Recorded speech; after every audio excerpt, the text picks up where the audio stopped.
the evening bell, and entering the scriptorium the bell tolls for Conklin, its bronze voice rolling through stone corridors, like a gentle tide pulling you toward the chapel. You rise from your seat in the warming room, where a small fire has been rationing its heat among a dozen brothers, and join the silent procession. Your breath mists in the cold air, visible even in the dim glow of rush lights mounted along the walls. The stone beneath your feet feels ancient, worn smooth by centuries of sandaled footsteps, each one a prayer, each one a life lived in devotion. Around you, shadows of hooded figures move like spirits, their faces hidden, their presence known only by the rustle of heavy wool and the soft padding of leather on stone. You enter the chapel, and the familiar rhythm begins. Chanted psalms rise into the vaulted darkness above, voices blending until individual words lose meaning and become pure sound, pure offering. The cold presses against your skin, sharp and unforgiving, but you've learned to make peace with it. Cold is a constant companion here, as much a part of monastic life as bread and prayer and silence. Your knees ache from kneeling on stone. Your stomach grumbles faintly from the modest supper of pottage and ale. But these discomforts are woven into the fabric of your existence. They remind you that the body is temporary, that comfort is fleeting, that the work you do transcends the flesh. When Compline ends, most of the brothers file toward the dormitory, their day complete, their bodies ready for the brief rest before matins wakes them in the deepest part of night. But you do not follow.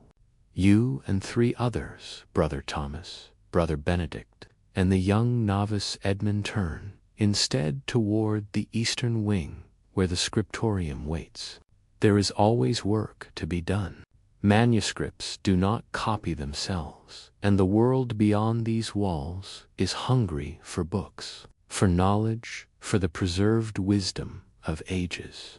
The abbot has given you permission, even encouragement, to work through part of the night when pressing commissions demand it. A wealthy patron has paid handsomely for a psalter, and the deadline looms. So you walk the cold corridor, your footsteps echoing faintly, the darkness pressing close, except where occasional candles flicker in their niches, each one a small, defiant star against the void.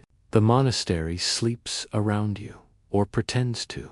You know some brothers lie awake in the dormitory, staring at the ceiling, wrestling with doubts or desires, or simply the stubborn refusal of sleep to come. You've been there yourself, mind racing despite exhaustion, the line between prayer and worry blurring until dawn. But tonight you have purpose. Tonight you have work. You reach the scriptorium door, heavy oak bound with iron, and Brother Thomas lifts the latch. It creaks, a sound so familiar you barely notice it, and the door swings inward. Warmth, faint but real, greets you. Not the warmth of fire-open flames are forbidden here. Too dangerous among parchment, of a room that has held human presence throughout the day. The scriptorium is not large, perhaps 30 feet by 20, with a low vaulted ceiling that seems to press down like clasped hands.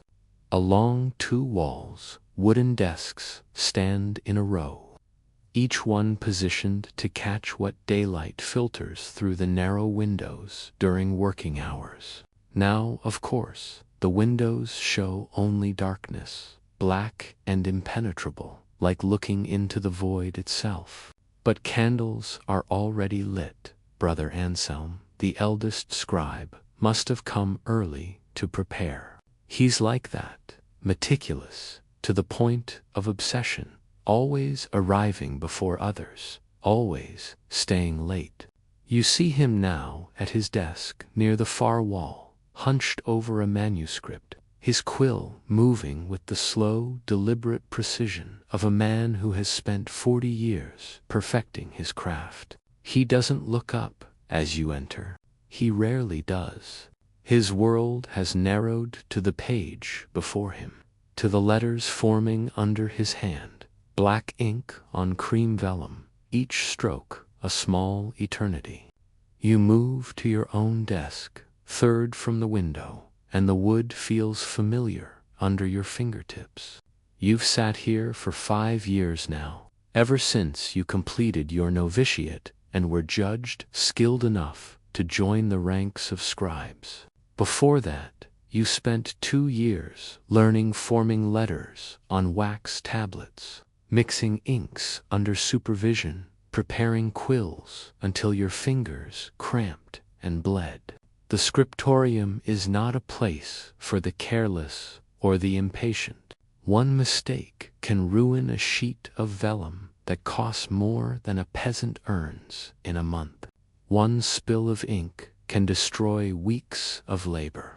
So you were trained slowly, carefully, until your hand learned to move with the controlled grace of a dancer, until your eye could catch the smallest flaw in a letter form.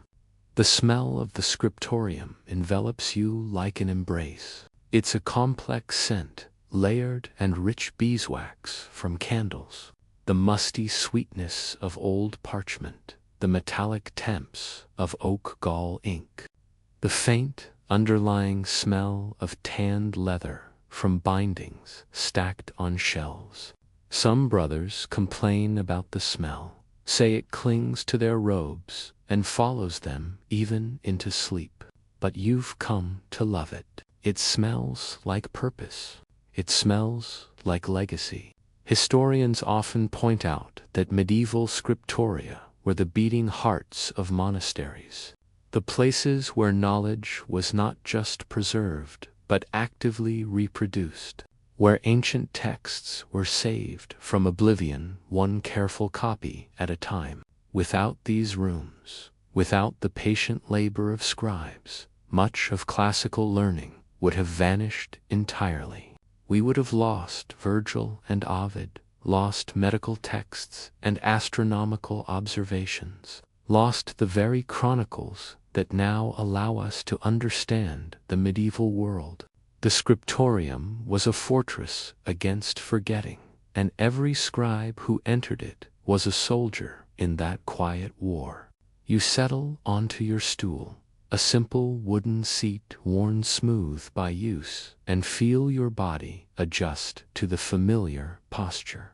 Your feet rest on a small wooden platform, a luxury meant to keep your soles off the cold stone floor. Your desk is angled slightly, its surface tilted to make writing easier, to let gravity help the ink flow.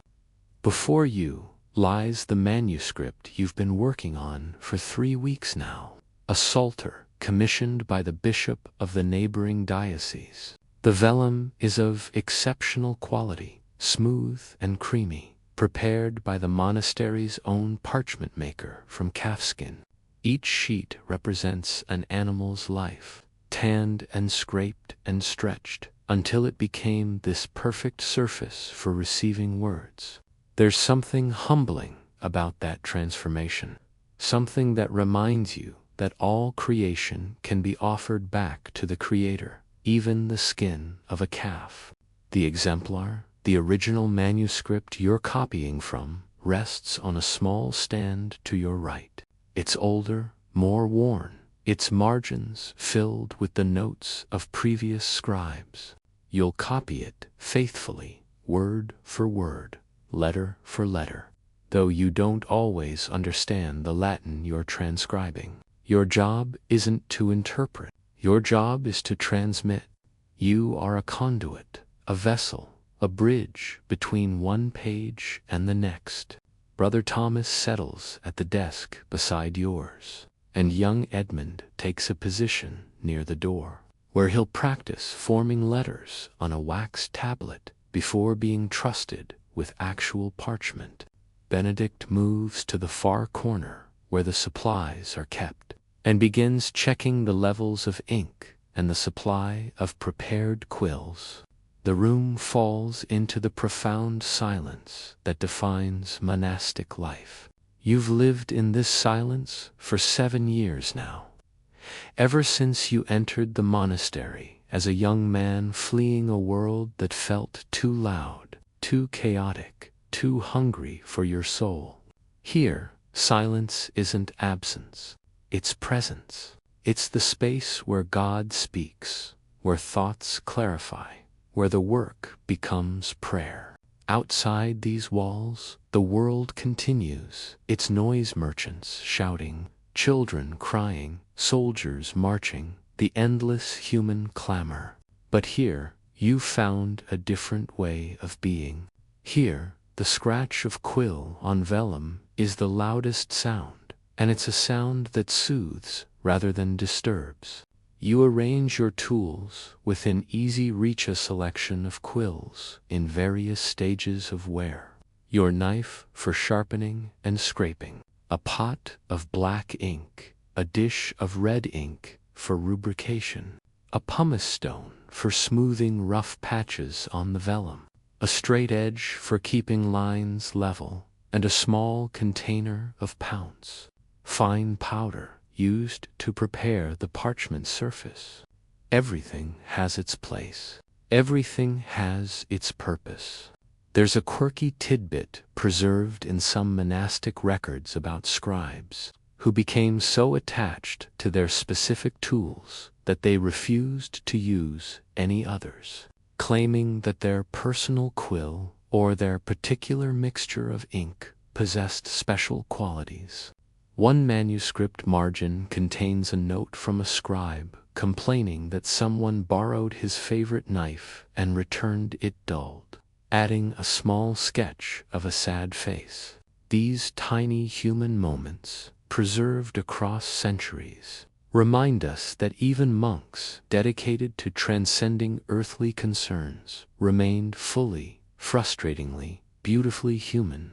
The candle at your desk burns with a steady flame, bright enough to work by, but dim enough that the edges of the room fade into shadow. You can see Brother Anselm's profile in the golden light, his face lined with age and concentration. You can hear the faint scratch of his quill, a rhythm you've learned to find comforting.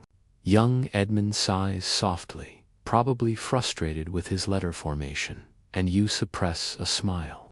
You remember that frustration, the way perfection seemed impossible, the way your hand refused to obey your will. But perfection isn't the point. Persistence is, devotion is. Showing up night after night, page after page, word after word, until the work is done. You take a deep breath, feeling the cold air fill your lungs, tasting the faint smoke and wax on your tongue. Your fingers flex, preparing for the hours ahead. The monastery around you breathes in sleep, but here in this small room, consciousness persists. Here the light holds. Here the work continues. And so you lean forward, eyes on the exemplar, hand reaching for your quill, and prepare to enter the meditative trance of copying, where hours pass like moments and moments stretch like hours, where the self dissolves into letters and the letters become prayer. The scriptorium space and your desks, the scriptorium reveals itself more fully as your eyes adjust to the candlelight, and you begin to understand the room not just as a workspace, but as a carefully designed machine for the production of manuscripts. Every element has been considered. Every detail serves a purpose, though scholars still debate how standardized these spaces were across different monasteries. Some argue that scriptoria followed strict architectural principles laid down in monastic rules. while others suggest each monastery adapted its space according to available resources and local needs. The room you sit in tonight represents centuries of accumulated wisdom about how to create books in an age before printing, before mechanization, when every word required human hands and human patience. The stone walls around you are thick, built to last 1,000 years, and they succeed in keeping out the worst of the wind that howls across the valley outside. But they also trap the cold, holding it like a secret, releasing it slowly into the air you breathe. Historians often point out that medieval buildings were not designed for comfort by modern standards. Heat was expensive, fuel was scarce, and the theology of the time suggested that bodily comfort could distract from spiritual focus.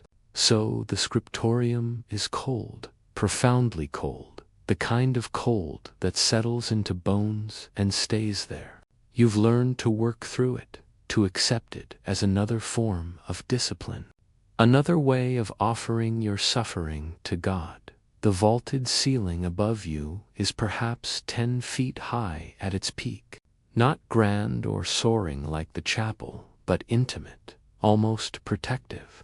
In daylight, you can see the chisel marks where stone was shaped by masons long dead, can trace the slight irregularities that prove this ceiling was made by human hands. Now, in candlelight, the ceiling disappears into shadow, and you work beneath what feels like a sheltering darkness, a cave of concentration. Cobwebs stretch across the corners. Brother Anselm refuses to let anyone disturb them, claiming the spiders eat moths and other insects that might damage the manuscripts. There's a practical wisdom in this that you've come to appreciate, though visitors sometimes wrinkle their noses at the sight. The windows are narrow, barely a foot wide, with thick glass that distorts more than it reveals. During the day, they provide sufficient light for work, and the desks are positioned to take maximum advantage of the hours when the sun tracks across the southern sky.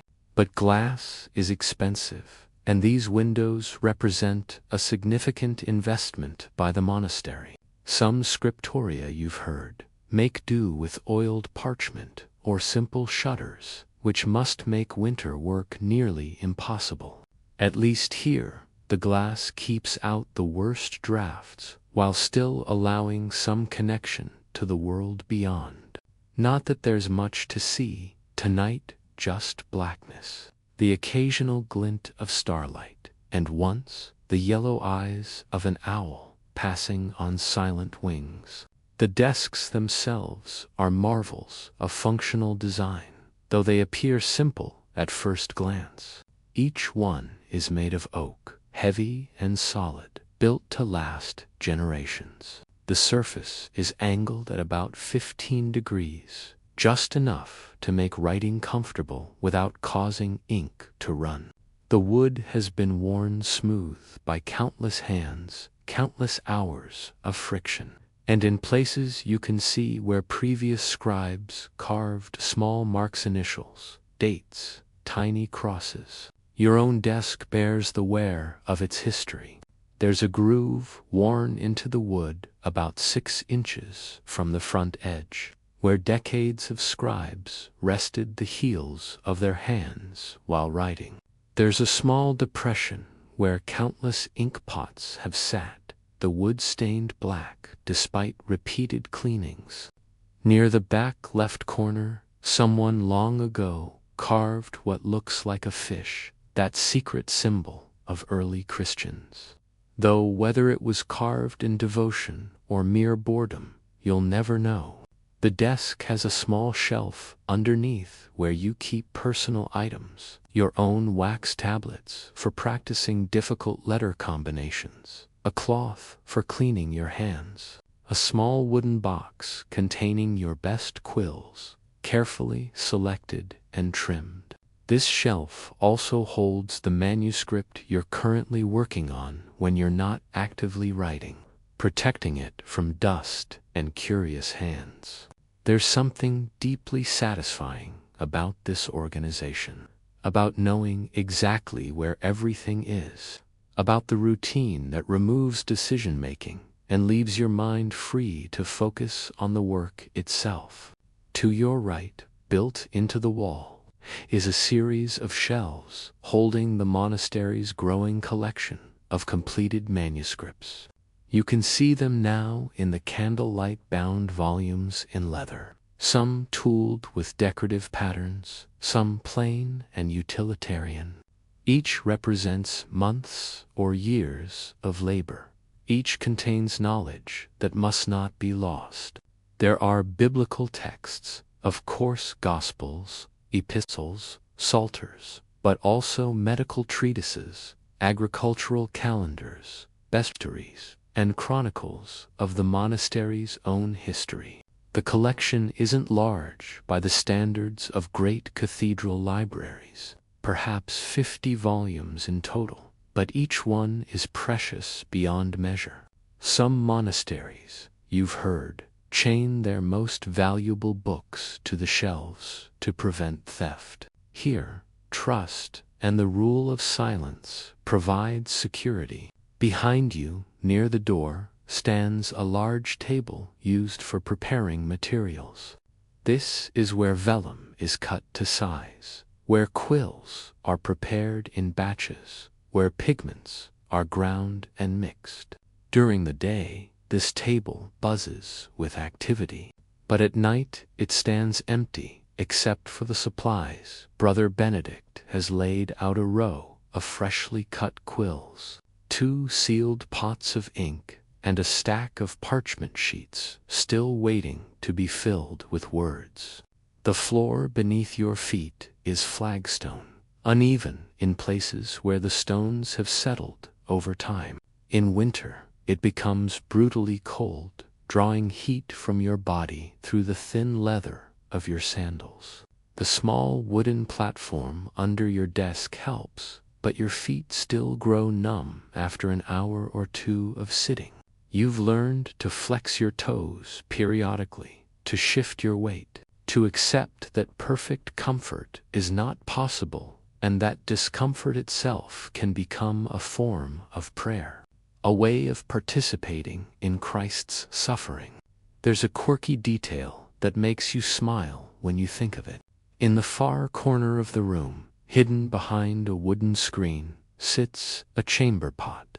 Monastic rules don't permit leaving the scriptorium unnecessarily during work periods. So this practical accommodation exists, though it's rarely mentioned in official documents.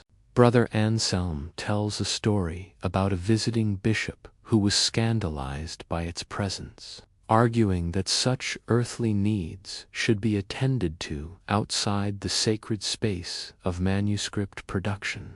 The abbot supposedly replied that if the bishop could arrange for scribes' bodies to transcend their physical limitations, the chamber pot would gladly be removed. The bishop, according to the story, said nothing more on the subject. Scholars debate endlessly about the working conditions in medieval scriptoria, piecing together evidence from account books, manuscript marginalia, and architectural remains. Some argue that these were exploitative spaces where monks labored in terrible conditions for the glory of the church. Others counter that scriptoria represented opportunities for intellectual engagement, for creative expression, for contributing to something larger than oneself. The truth, as you know from living it, is more complex. Yes, the work is exhausting. Yes, your body pays a price in aching joints and failing eyesight. But there's also profound satisfaction in the work, deep meaning in the knowledge that the words you copy will outlive you, will carry forward the wisdom of ages, will perhaps enlighten or comfort someone you'll never meet, someone not yet born. The candles positioned around the room create pools of light at each desk, leaving the spaces between in shadow. This isolation is intentional, helping each scribe maintain focus without distraction.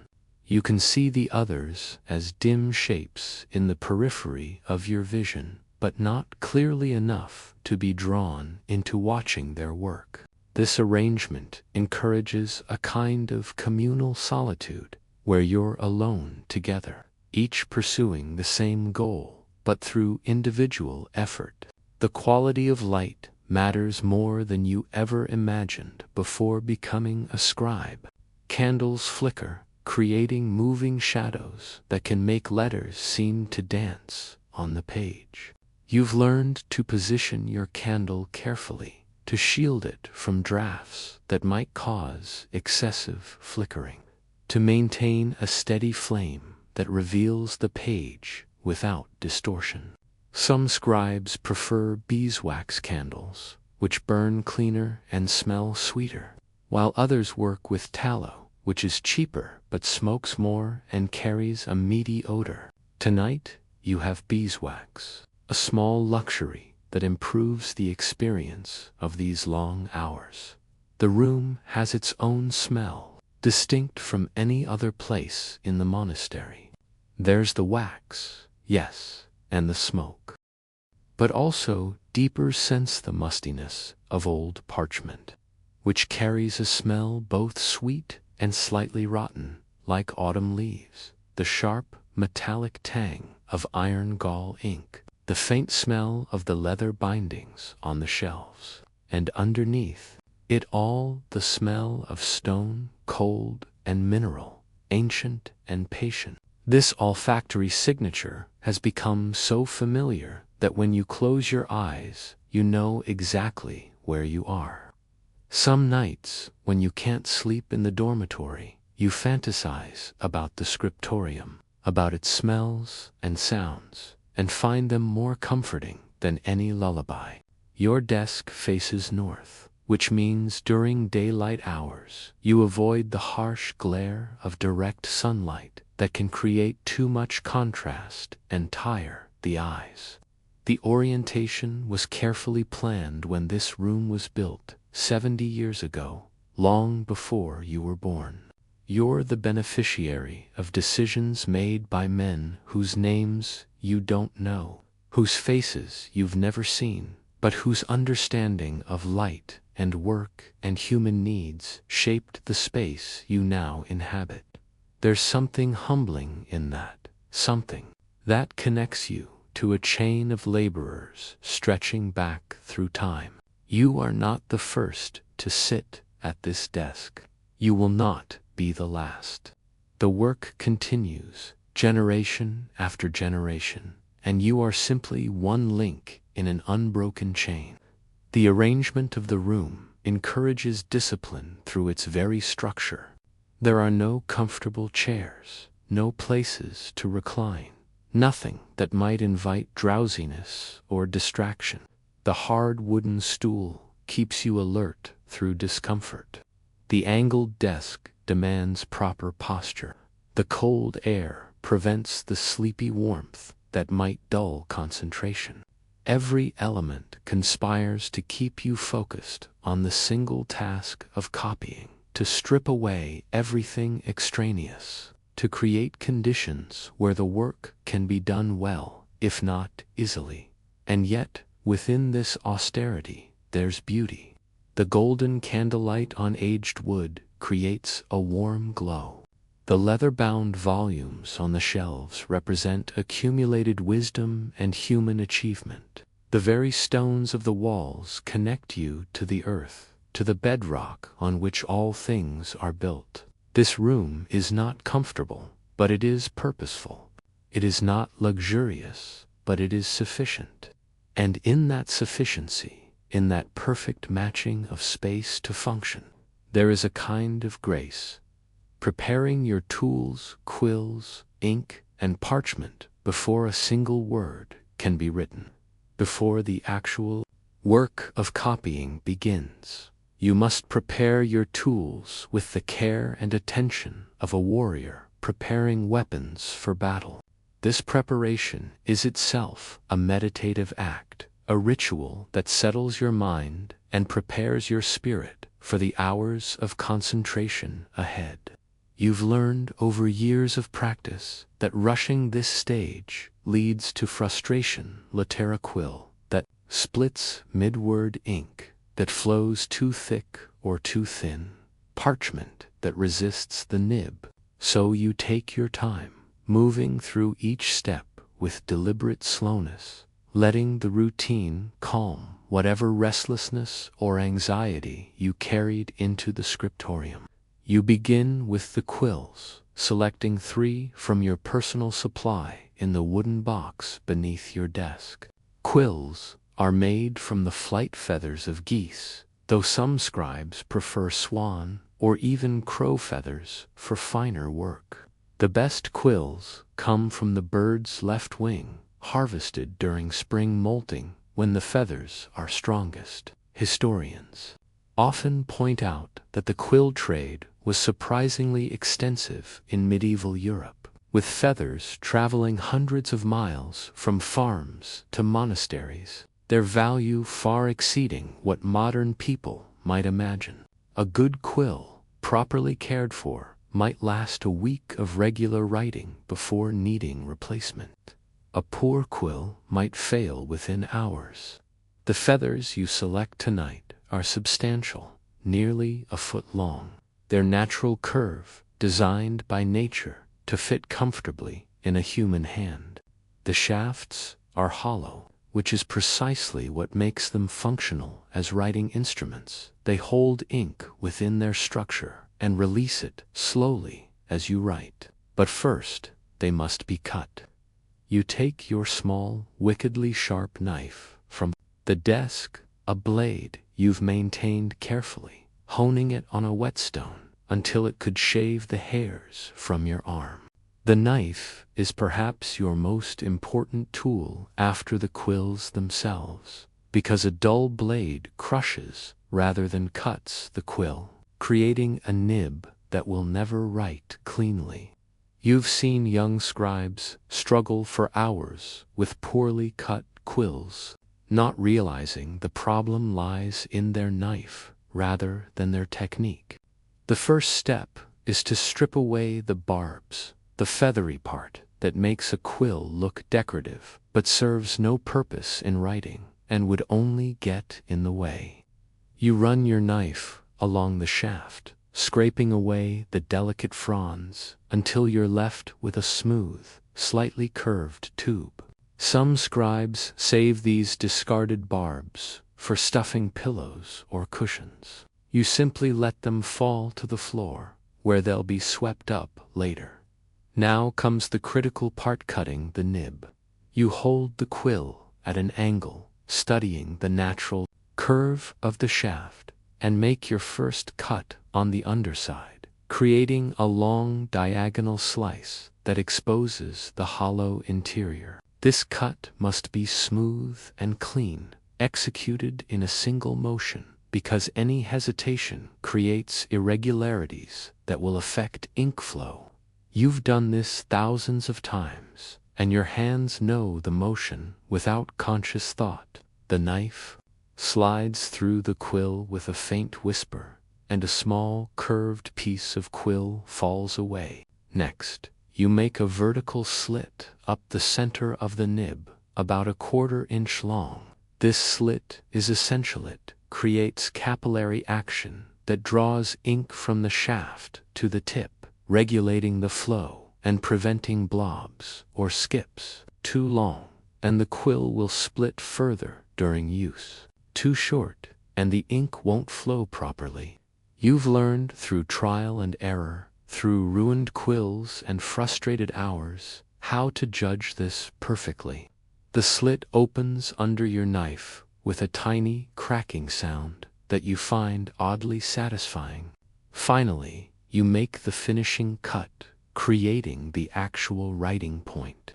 You angle the blade across the tip of the nib, cutting at perhaps 60 degrees to create a broad, flat edge. The width of this edge determines the thickness of your letters. Tonight, you're working on a psalter that requires formal liturgical script, so you cut the nib relatively wide, about 3 millimeters. For smaller annotation work, you might cut it to half that width. The final piece of quill falls away, and you hold the finished product up to the candlelight, examining it with a critical eye. The nib looks clean, the slit is centered, the angle appears correct. You set it aside and prepare 2 more quills, creating backups in case the first one fails or wears down during the night's work. This preparation takes perhaps 10 minutes, but it's time well spent. There's a quirky detail passed down through generations of scribes, the belief that quills prepared with prayer write more smoothly than those prepared with impatience or distraction. Whether there's any truth to this, or whether it simply reflects the fact that calm, focused preparation leads to better results, you couldn't say, but you've developed the habit of whispering a brief prayer over each quill as you work. Guide my hand, steady my purpose, make this tool worthy of your word. It seems to help, whether through divine intervention or simple psychological effect. Now you turn to the ink, uncorking the small ceramic pot that sits on your desk. The ink is black, made according to the monastery's traditional recipe, and its creation is itself a complex process that you've learned but don't particularly enjoy. The base is oak galls, those small, hard balls that form on oak trees where wasps have laid their eggs. These galls are collected, dried, and crushed to powder. The powder is mixed with iron sulfate, which creates the black color through a chemical reaction, and gum arabic, which thickens the mixture and helps it adhere to parchment. Water binds it all together. The resulting ink is slightly acidic, which means it actually bites into the parchment surface, making it remarkably permanent. Scholars have found that medieval documents written in iron gall ink remain perfectly legible after 8 centuries, while modern inks fade within decades. There's something profound in that tour work tonight will outlast empires, will survive wars and plagues and the rise and fall of civilizations. The ink in your pot has the consistency of thin syrup, thick enough to coat the quill, but thin enough to flow smoothly. You dip a test quill and let a drop fall onto a scrap of parchment you keep for this purpose. The ink spreads slightly, then settles into a dark, even black. Good. Sometimes the ink needs adjustment, a few drops of water if it's too thick, a bit more gum arabic if it's too thin. Tonight it's perfect, mixed yesterday by Brother Benedict, who has a gift for getting the proportions exactly right. The smell of the ink is sharp and metallic, with an earthy undertone from the oak galls. It's not unpleasant, exactly, but it's distinctive, and you've come to associate it completely with your work. Sometimes you smell it in dreams, and wake to find your fingers moving as if holding a quill. Beside the black ink sits a smaller pot of red ink, which you'll use for rubrication, marking section headings, initial letters, and other elements that need to stand out from the main text. This ink is made from vermilion, a brilliant red pigment derived from mercury sulfide, ground to fine powder and mixed with egg white and gum arabic. It's more expensive than black ink, more difficult to prepare, and slightly toxic, which is why you'll use it sparingly and wash your hands carefully afterward. The red glows like blood in the candlelight, And there's something almost magical about it, something that connects this modern work to ancient practices of making marks that matter, that last, that carry meaning beyond mere information. Now you turn your attention to the parchment itself, the surface upon which all your labor will be recorded. The sheet before you is vellum, which specifically means calfskin, as opposed to parchment from sheep or goat. It's cream-colored, with a subtle texture that's smooth enough for fine writing, but not so smooth that the quill skates across without control. This particular sheet is perhaps 14 inches by 10 inches, large enough for a full page of text with margins, and it represents a substantial investment. Historians estimate that a single medieval book might require the skins of dozens or even hundreds of animals, making books quite literally worth their weight in precious metal. The parchment was prepared by the monastery's parchment maker, Brother Columban, who has been perfecting his craft for 30 years. The process begins with fresh skin, which must be soaked in lime water for days to loosen the hair. Then the skin is stretched on a wooden frame and scraped with a curved blade, removing hair from one side and flesh from the other, working the skin thinner and thinner until it becomes translucent. The skin is then treated with chalk or pumice to create a surface that will accept ink without bleeding. Finally, it's cut into sheets of the required size. The whole process takes weeks and requires considerable skill. A mistake at any stage ruins the skin, wasting the animal's sacrifice and the monastery's resources. Before you can write on fresh parchment, it must be prepared one final time. You take your pounsa, fine powder made from ground pumice stone, mixed with a bit of chalk, and sprinkle a small amount across the writing surface. Using a soft cloth, you rub the pounce in gentle circles, working it into the parchment's grain. This serves two purposes. It removes any residual oils or moisture from the surface, and it creates a very slight tooth that helps the ink grip properly. Too much pounce, and the surface becomes rough, causing the quill to catch and splatter. Too little, and the ink might bead or run. You've developed a feel for the right amount, a tactile knowledge that lives in your fingertips rather than your conscious mind. As you work the pounce across the parchment, you can feel the surface changing under the cloth, becoming slightly drier, slightly more receptive. When you're satisfied, you brush away the excess powder, letting it fall to the floor, and wipe the parchment with a clean cloth to remove any last traces. The surface now has a very slight matte finish, perfect for receiving ink.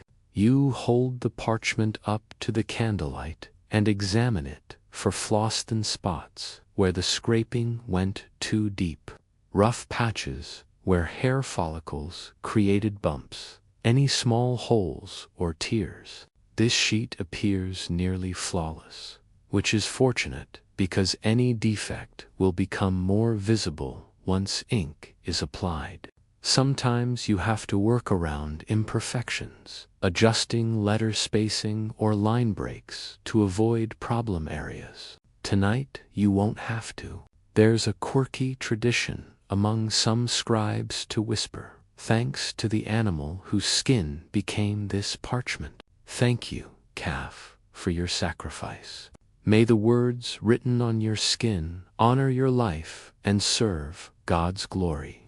You've adopted this practice, finding something appropriate in acknowledging that your work is built on death transformed, that creation often requires sacrifice, that beauty sometimes emerges from loss.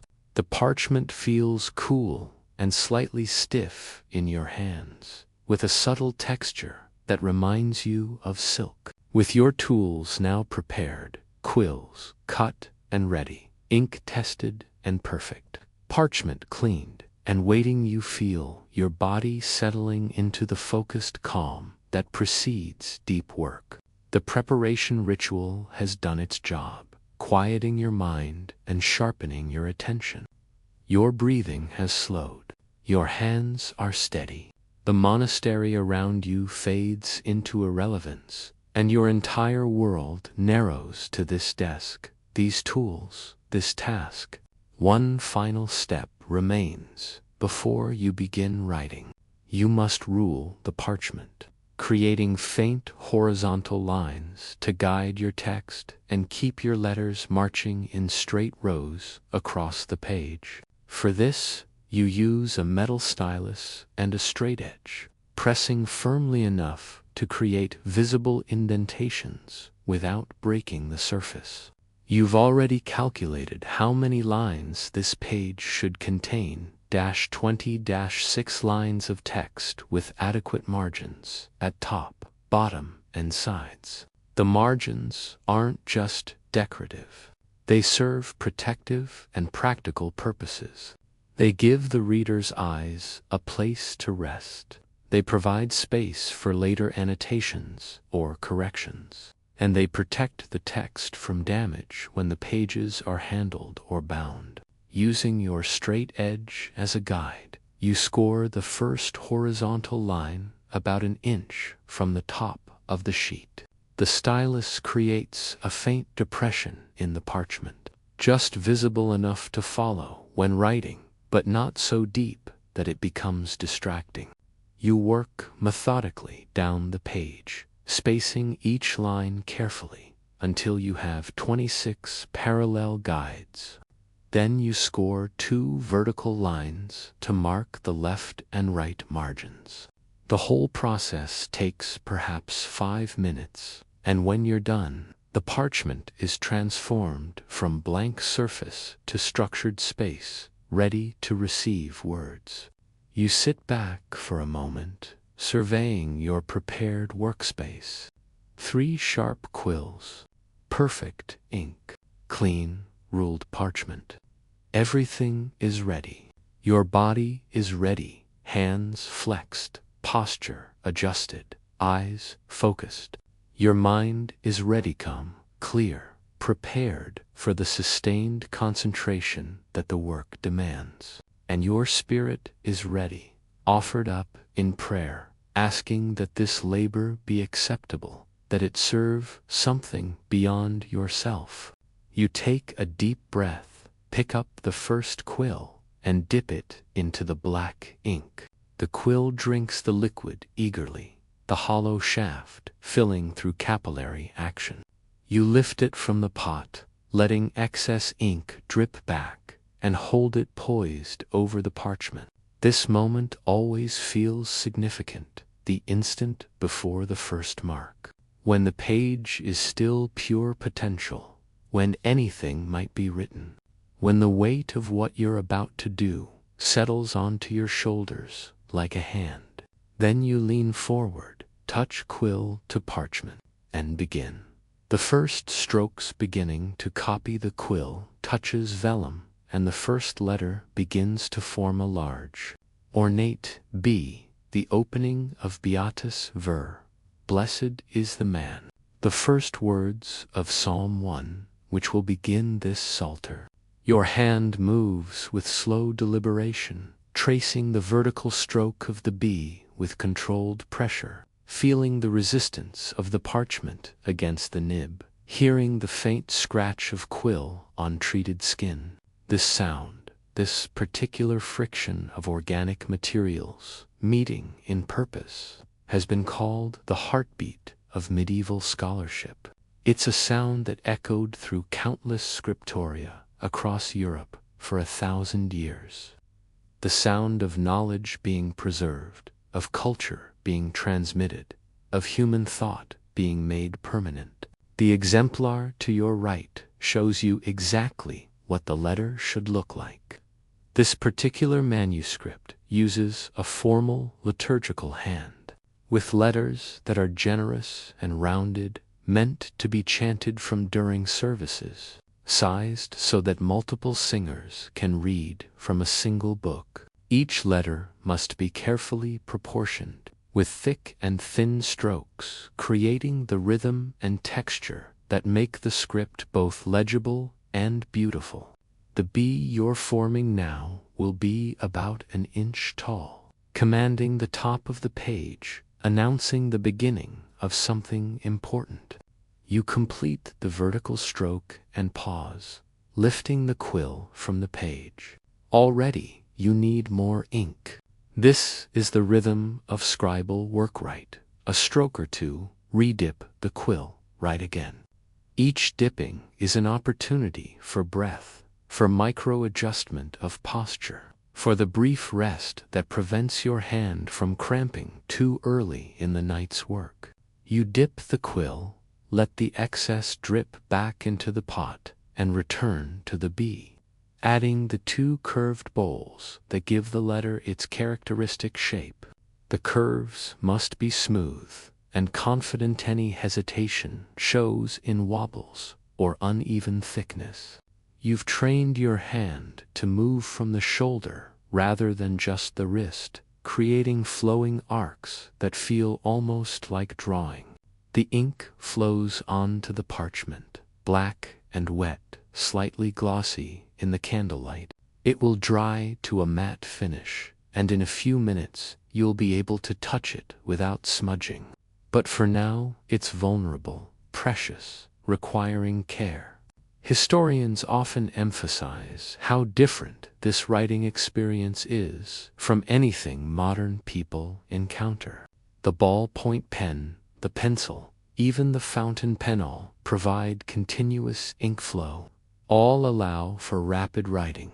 All encourage a kind of thoughtless speed. But the quill demands patience. It must be constantly replenished. It requires the correct angle and pressure. It can splatter if you're careless, or skip if you're too light-handed. Writing with a quill is an act of sustained attention, a conversation between hand and tool and surface, where each element has its own personality and requirements. You finish the large B and begin the smaller letters that follow, EOTUs. Each letter is perhaps a quarter-inch tall, much smaller than the initial but still formal and careful. Your hand has found its rhythm now, the muscle memory of 5 years taking over, allowing your conscious mind to drift slightly while your fingers continue their work. This is one of the paradoxes of scribal work. It requires intense concentration, yet it's also meditative, repetitive enough that you can enter a state of flow where time seems to bend and hours pass like minutes. The exemplar shows you each word before you write it, and you copy faithfully, not reading for meaning but transcribing shape. B-E tus, V-R qui, O-N-O-N, A-B-I-T. Blessed is the man who has not walked. The Latin words form under your quill, black marks on cream surface, permanent record of ancient poetry. You know this psalm by heart, of course. You've chanted it in chapel hundreds of times, have heard it sung in every season, every mood. But tonight, you're not engaging with its meaning. Tonight, you're a conduit, a channel through which these words flow from one manuscript to another, unchanged, preserved. There's something humbling about this role, about setting aside interpretation and simply serving transmission. Your personality, your thoughts, your opinions, none of these matter. What matters is accuracy, clarity, faithfulness to the original. The posture required for this work is specific and, after the first hour, increasingly uncomfortable. You must lean forward to see clearly in the candlelight, which puts strain on your lower back. Your right arm is bent at the elbow, held at a precise angle to keep the quill perpendicular to the page. Your left hand rests on the desk, steadying the parchment and also steadying your right hand. You can press your left thumb against your right wrist to reduce tremor when forming particularly delicate letters. Your feet are flat on the wooden platform, though you can already feel the cold creeping up through the leather soles of your sandals. This is not a posture you can maintain indefinitely. Every scribe knows the progression. The first hour is tolerable, even comfortable. The second hour brings awareness of your body, small aches beginning. The third hour requires will, conscious effort to maintain position and focus. Beyond that, you enter a kind of transcendence born of exhaustion, where the pain becomes background and you work through it, or perhaps beside it, your consciousness floating somewhere above the physical experience. After about 10 minutes of work, you've completed the first 3 lines of text, perhaps 40 words. This seems like painfully slow progress, and in one sense, it is at this rate. A complete manuscript of 200 pages might take 8 months of dedicated work. But the slowness is also the point. Speed leads to errors, and errors in sacred texts are not just embarrassing, they're potentially heretical, potentially damaging to souls who might read corrupted scripture. So you work slowly, checking each word against the exemplar, forming each letter with care, accepting that this single page might take you 3 hours to complete. There's a quirky detail that brings a slight smile to your face as you work. In the margins of some manuscripts, scribes left notes, complaining about their working conditions. "The parchment is hairy," wrote one.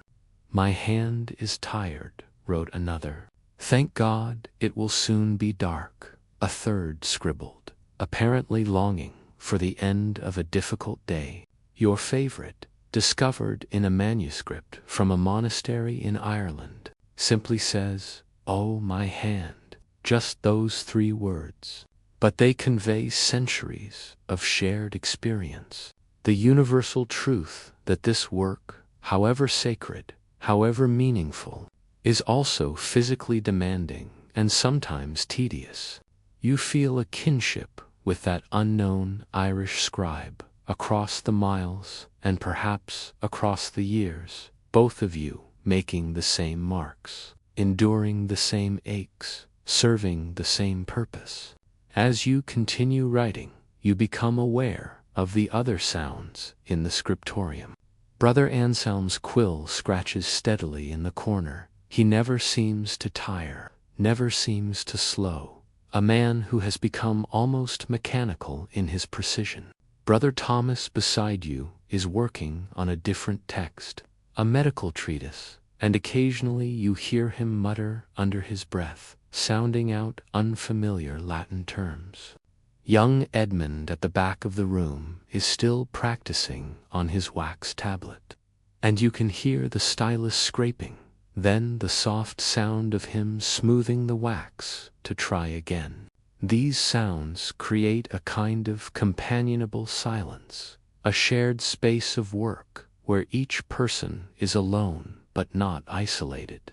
The candlelight flickers slightly, and you pause to adjust the candle's position, moving it a fraction of an inch to eliminate a shadow that was falling across your work. Light management is a constant concern. Too much light and the glare tires your eyes. Too little and you strain to see, which leads to errors and headaches. The candle must be close enough to illuminate, but not so close that heat might damage the parchment, or that a careless movement might cause catastrophe. You've heard stories. Every scribe has voned manuscripts destroyed by fire, months or years of work consumed in moments. It's a fear that lives in the back of your mind, making you hyper-aware of every flame in the room.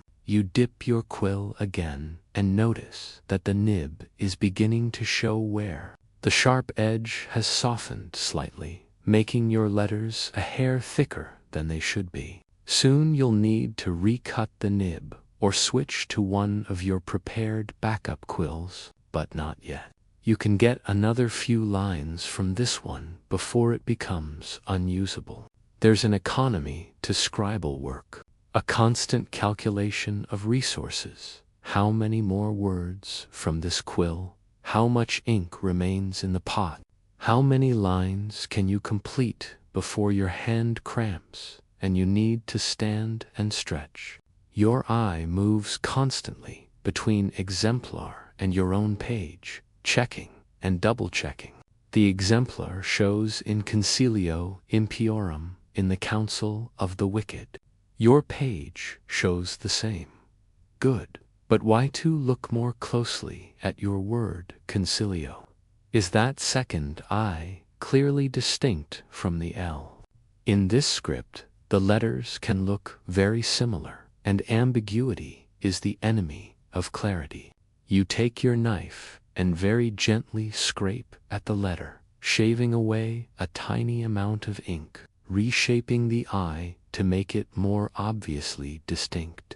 This is delicate work. Too much scraping and you'll damage the parchment surface, creating a rough spot where future ink will bleed. But done carefully, corrections are nearly invisible.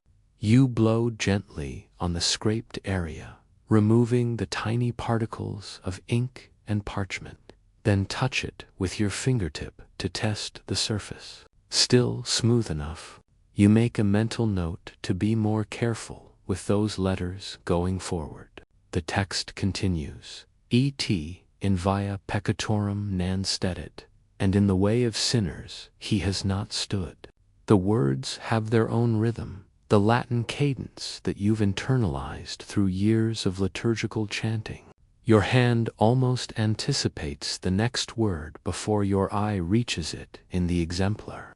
Though you're careful never to trust this anticipation. Memory is fallible. The exemplar is truth.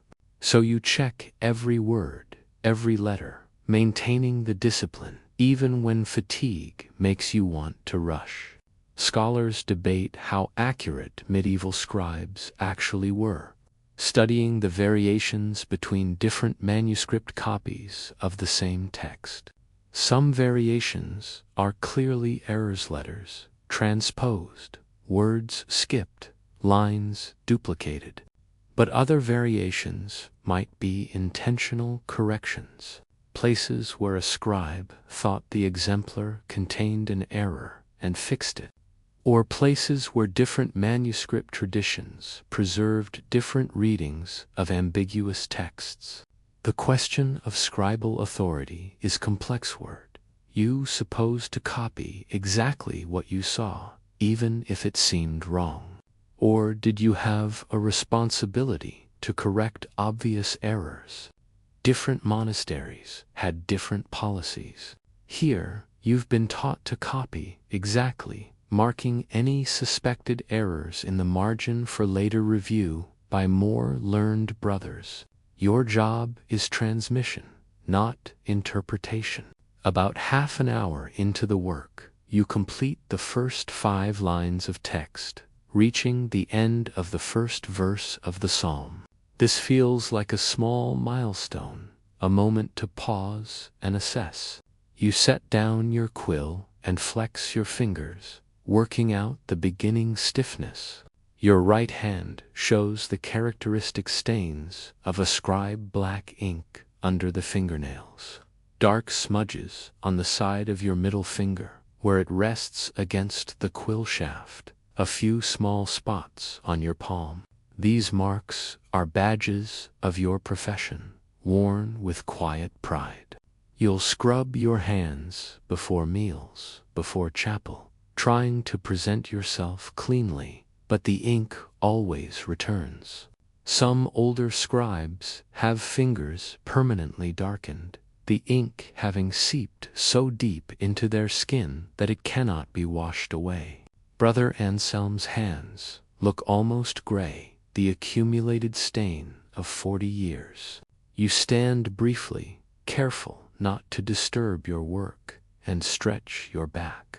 The movement brings awareness of how cold you are. While sitting still, bent over the desk, your body has been generating minimal heat, and the cold of the room has been creeping in. Your feet are particularly cold, nearly numb, and you stamp them gently to restore circulation. The movement feels good, a brief rebellion against the stillness that the work demands. Brother Thomas glances over at you, and you exchange a small nod acknowledgement. Solidarity, the unspoken understanding of shared experience. Then you return to your seat, pick up your quill, dip it in ink, and continue. The second verse begins, sed in lege Domini, voluntas eius, but his will is in the law of the Lord. Your quill moves across the page, forming letters that are now warmed up, more confident.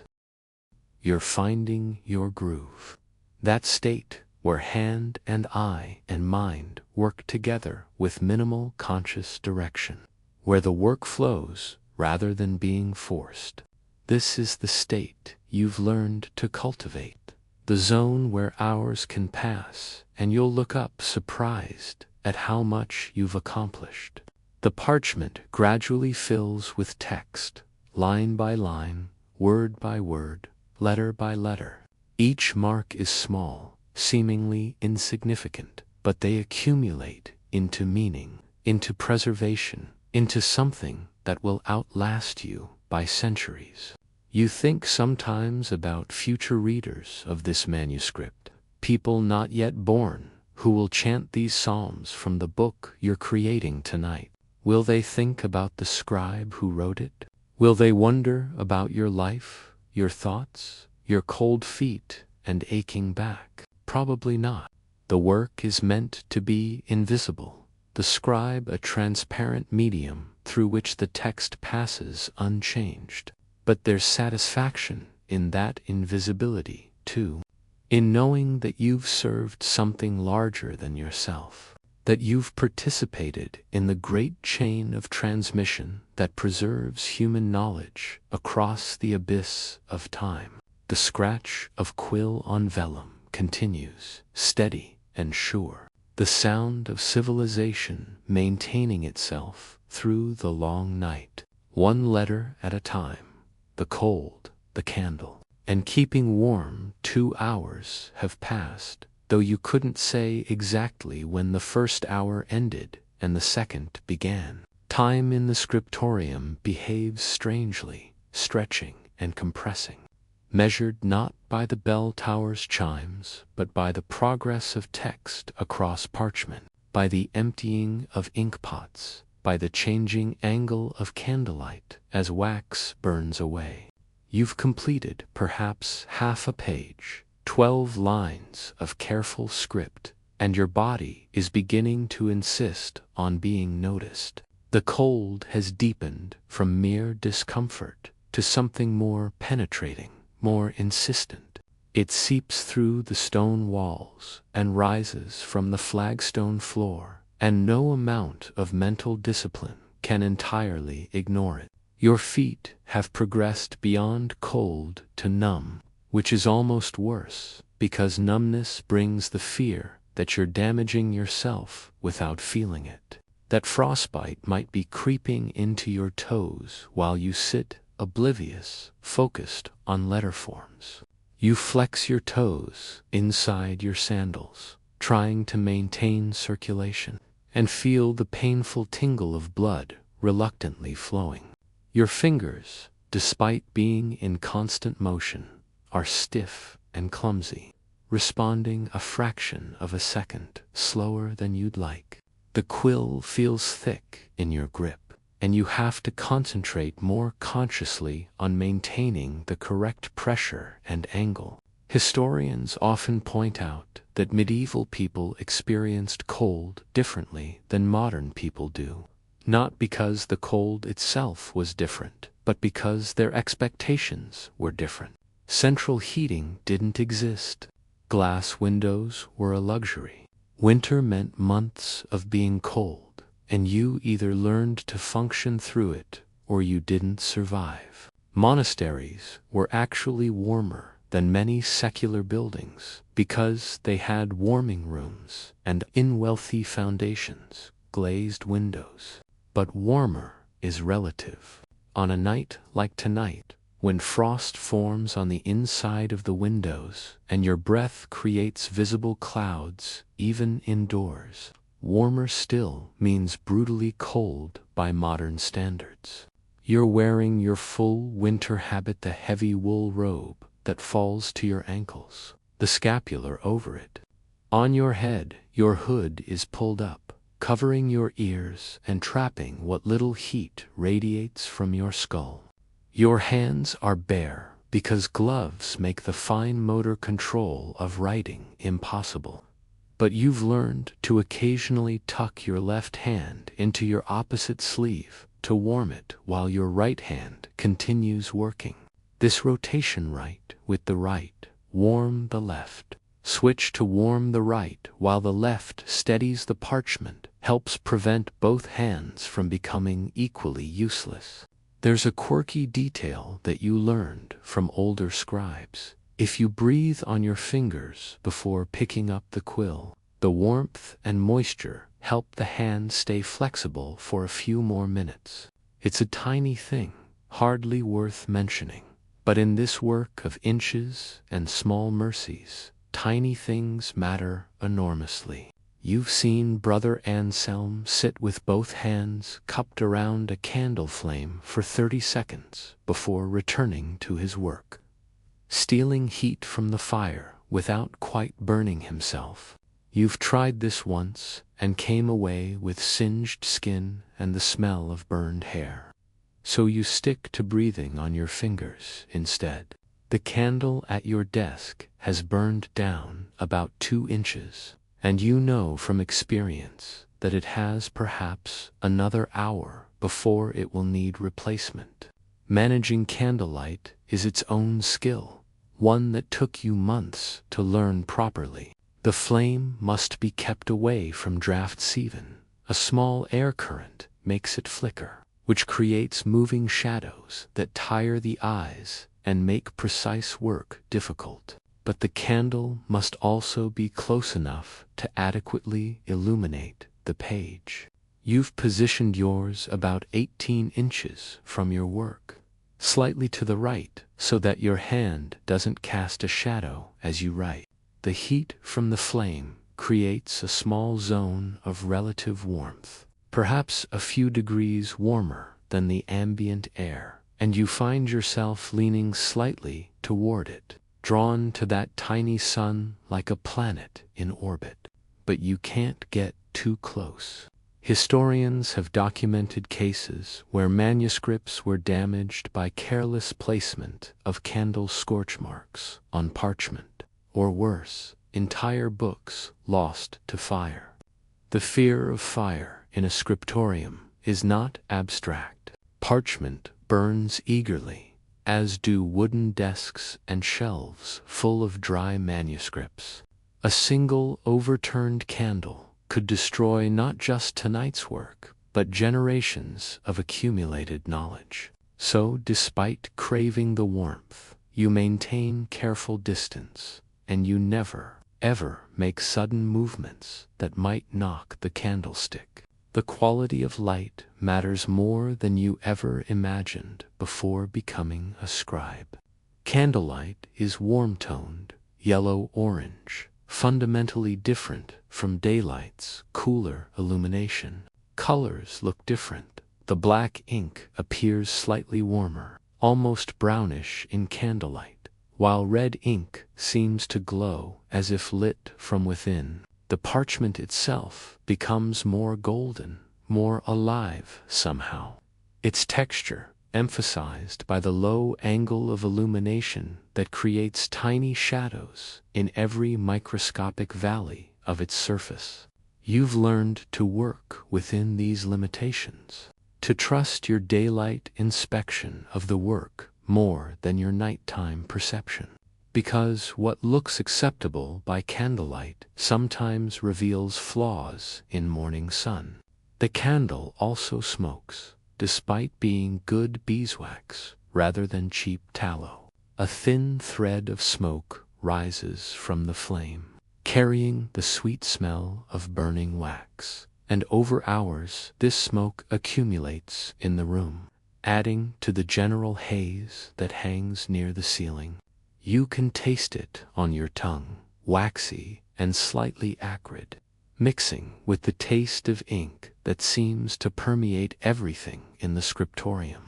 Your throat feels scratchy from breathing smoke-laden air, and occasionally you have to stop writing to cough, turning your face away from the manuscript to avoid spraying it with moisture.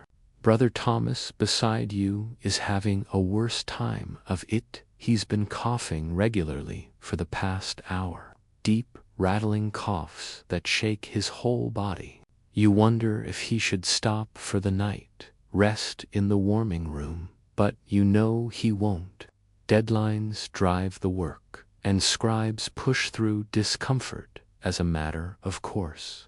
You've worked through headaches, through the misery of head colds, through the grinding fatigue of too little sleep. The work continues because it must. The manuscripts themselves are cold to the touch. When you place your hand on the parchment to steady it, the chill of the material seems to draw heat from your palm. The ink, too, is cold, and you've noticed that it flows slightly less freely than it does on warmer days. You have to dip your quill more frequently, and sometimes the ink seems to bead slightly before soaking into the parchment. In the very coldest weather, ink can actually freeze in its pot, becoming useless until thawed. But tonight it's not quite that cold. Still, you keep the ink pot close to the candle, hoping its heat will help maintain fluidity. Some scriptoria, you've heard, have small braziers, metal containers holding hot coals positioned carefully away from flammable materials, but near enough to provide some warmth. This scriptorium has never had one. The abbot considers them too dangerous, and perhaps he's right. But on nights like this, you fantasize about such luxury, about working in a room warm enough that your fingers bend easily and your breath doesn't fog the air. You've heard stories from travelers about the great scriptoria of Tours or Corbie or St. Gall, wealthy foundations where scribes supposedly work in relative comfort with adequate heat and light. Whether these stories are true or merely wishful thinking, you couldn't say, but they provide pleasant daydreams on cold nights. Your back aches from the sustained forward lean, and your neck is stiff from holding your head at the angle required to see the work clearly. You're 32 years old, but feel twice that after a long night of scribing. The older scribes, men in their 50s and 60s, develop characteristic problems: curved spines, arthritic hands, failing eyesight. Brother Anselm can no longer straighten his back fully, decades of hunching over manuscripts having permanently reshaped his skeleton. Brother Paulinus, who was once the scriptorium's finest scribe, had to stop working 5 years ago when his eyes failed to the point that he could no longer see well enough to write. He sits now in the warming room, telling stories to novices, his beautiful hands idle for the first time in 40 years. You try not to think about such futures, but they hover at the edge of awareness. This work that you love, that gives your life meaning, is also slowly destroying your body. There's no avoiding it. This is the price of preservation, paid in aching joints and failing sight. You stand again for a brief stretch, and this time you walk a few paces, moving toward the far wall and back, trying to restore warmth through movement. Brother Thomas looks up from his work and watches you with what might be envy. He's too disciplined to take breaks as frequently as you do, and his rigidity is probably why he's coughing so much. You want to tell him to move more, to care for himself better, but the rule of silence prevents such conversations. So you return to your seat, having gained a few degrees of warmth in your legs, and pick up your quill again. There's a technique you've developed for working through cold dew. Imagine yourself as pure mind, disconnected from the body's complaints. The cold exists, yes, but it exists somewhere else, happening to someone else, while your consciousness floats free and focuses only on the formation of letters. This doesn't actually make you warmer, obviously, but it helps psychologically, creates a mental distance from discomfort that makes it more bearable. You've discovered that you can work through almost anything if you can separate your awareness from your physical sensations. If you can treat your body as simply a tool that performs certain functions rather than as yourself. The candle flame wavers slightly, and you glance around for the source of the draft. One of the windows has developed a small gap where the shutters don't quite meet, and a thread of frigid air is streaming through. You could get up and try to wedge something into the gap, but the effort seems enormous. And besides, the cold air is flowing toward the ceiling, not directly onto your workspace. So you let it be, accepting this additional discomfort as part of the night's offering. Scholars debate whether medieval monks developed greater physical resilience through constant exposure to harsh conditions, or whether they simply endured chronic pain and illness that shortened their lifespans. The evidence suggests both are truth. They were tougher in some ways than modern people, able to function through discomfort that would disable us. But they also suffered tremendously and died younger. The average life expectancy in a medieval monastery was perhaps 45 years, which sounds grim until you remember that secular life expectancy was even lower. At least here, you have adequate food, medical care when available, and the spiritual comfort of purposeful work. Your candle gutters slightly, and you realize it's burning down faster than you anticipated. You'll need a replacement soon. There's a supply of fresh candles on the preparation table near the door. But getting one means interrupting your work, standing in the cold while you walk across the room, fumbling with stiff fingers to secure the new candle in its holder.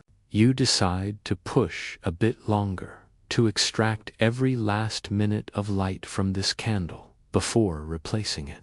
This is perhaps foolish working in failing light increases the risk of errors, but there's a stubbornness in you tonight, a determination to complete this page before allowing any more interruptions. The cold continues its patient siege, and you continue your patient resistance. And somewhere in this standoff between human will and physical reality, the work gets done. Letters form, words accumulate, meaning is preserved. The discomfort is real, undeniable, but so is the accomplishment. You are cold, yes. Your body aches, yes. But the manuscript grows, page by page, and that growth justifies everything else. This is what you tell yourself, anyway. On nights like this, when the cold makes you question why anyone would choose this life, this work, the answer is always the same: because someone must, because knowledge is precious, because the words matter more than your comfort. And so you dip your quill again, and you write another letter, and then another, building meaning one tiny mark at a time. While the cold watches and waits, but never quite wins, the rhythm of monastic night spells and prayer, the bell rings in the darkness, its voice cutting through the silence of the scriptorium like a knife through fabric. You've been so absorbed in your work that the sound startles you, and your quill skips slightly across the parchment, leaving a small mark that shouldn't be there. You set down the quill carefully and listen as the bell continues its pattern: 3 strikes, pause, 3 strikes, pause, 3 strikes. This is the call to matins, the night office, the prayer that divides the darkness into before and after. Your body knows this rhythm in its bones. You've heard this bell every night for 7 years, have risen to its call thousands of times, and your muscles respond almost before your mind registers the sound. But tonight is different. Tonight you have permission to continue working, to offer your labor as a form of prayer rather than interrupting it, to pray with your mouth. The abbot's dispensation is clear. The deadline for this psalter is pressing, and the patron who commissioned it is a powerful nobleman whose favor the monastery needs. So you may stay at your desk through matins, though you're expected to whisper the prayers while you work, to participate spiritually, even if you cannot participate physically. Around you, the other scribes are making different choices. Brother Anselm doesn't even pause in his writing. You hear his quill continuing its steady scratch against vellum, uninterrupted. He's been granted a permanent dispensation due to his age and his unparalleled skill. His work, the abbot has ruled, is itself sufficient prayer. Brother Thomas, however, sets down his quill and stands, his joints cracking audibly in the cold. He's more traditional, more tied to the liturgical rhythm, and he won't miss the night office for any reason short of physical collapse. He moves toward the door, his footsteps echoing on stone, and you hear the heavy door open and close behind him. Young Edmund at the back of the room is already gone. Novices are never excused from the offices, their formation depending on the complete immersion in monastic rhythm. Now only you and Brother Anselm remain in the scriptorium, alone with the candles and the manuscripts and the peculiar silence that follows a bell's fading resonance. Historians often emphasize that the divine office, the cycle of prayers sung at fixed hours throughout the day and night, was the organizing principle of medieval monastic life. Everything else, all other activities, were arranged around these moments of communal prayer. The offices divided time into meaningful segments, created rhythm where the natural world offered only the slow turning of seasons and the vague progression from dark to light and back to dark again. Matins, celebrated around 2 or 3 in the morning depending on the season, was the great interruption of sleep, the office that asked the most of tired bodies and stubborn wills. To rise from warm bedding into cold darkness, to make your way to an even colder chapel, to stand and chant for an hour or more when every fiber of your being cries out for sleep. This was a discipline that shaped souls as surely as fasting shaped bodies. You remain at your desk, but your lips begin moving in the familiar words: Domini, labia, me, aperies, Lord, open my lips. The opening versicle of matins, words you've spoken so many times, they feel carved into your tongue. Edos meum, annuntiabit, laudum tuum, and my mouth shall proclaim your praise. Your voice is barely audible, a whisper beneath the scratch of Brother Anselm's quill, but you speak the words with attention, with intention. trying to mean them fully even as your hand reaches for the quill to continue working. This is the experiment the abbot has approved. Can work become prayer? Can the formation of letters on parchment be an offering as valid as the chanting of psalms? You're not entirely sure, and the uncertainty troubles you. Part of you wants to set down the quill and hurry to the chapel, to join your brothers in the familiar comfort of communal worship. But another part of you recognizes that the manuscript you're creating will itself be used in worship, that you're making the very book from which future monks will chant these same psalms. There's a circularity to this that feels almost sacred. You're copying psalms while praying psalms, creating prayer while offering prayer. And the boundary between the two activities blurs until you can't quite say where one ends and the other begins.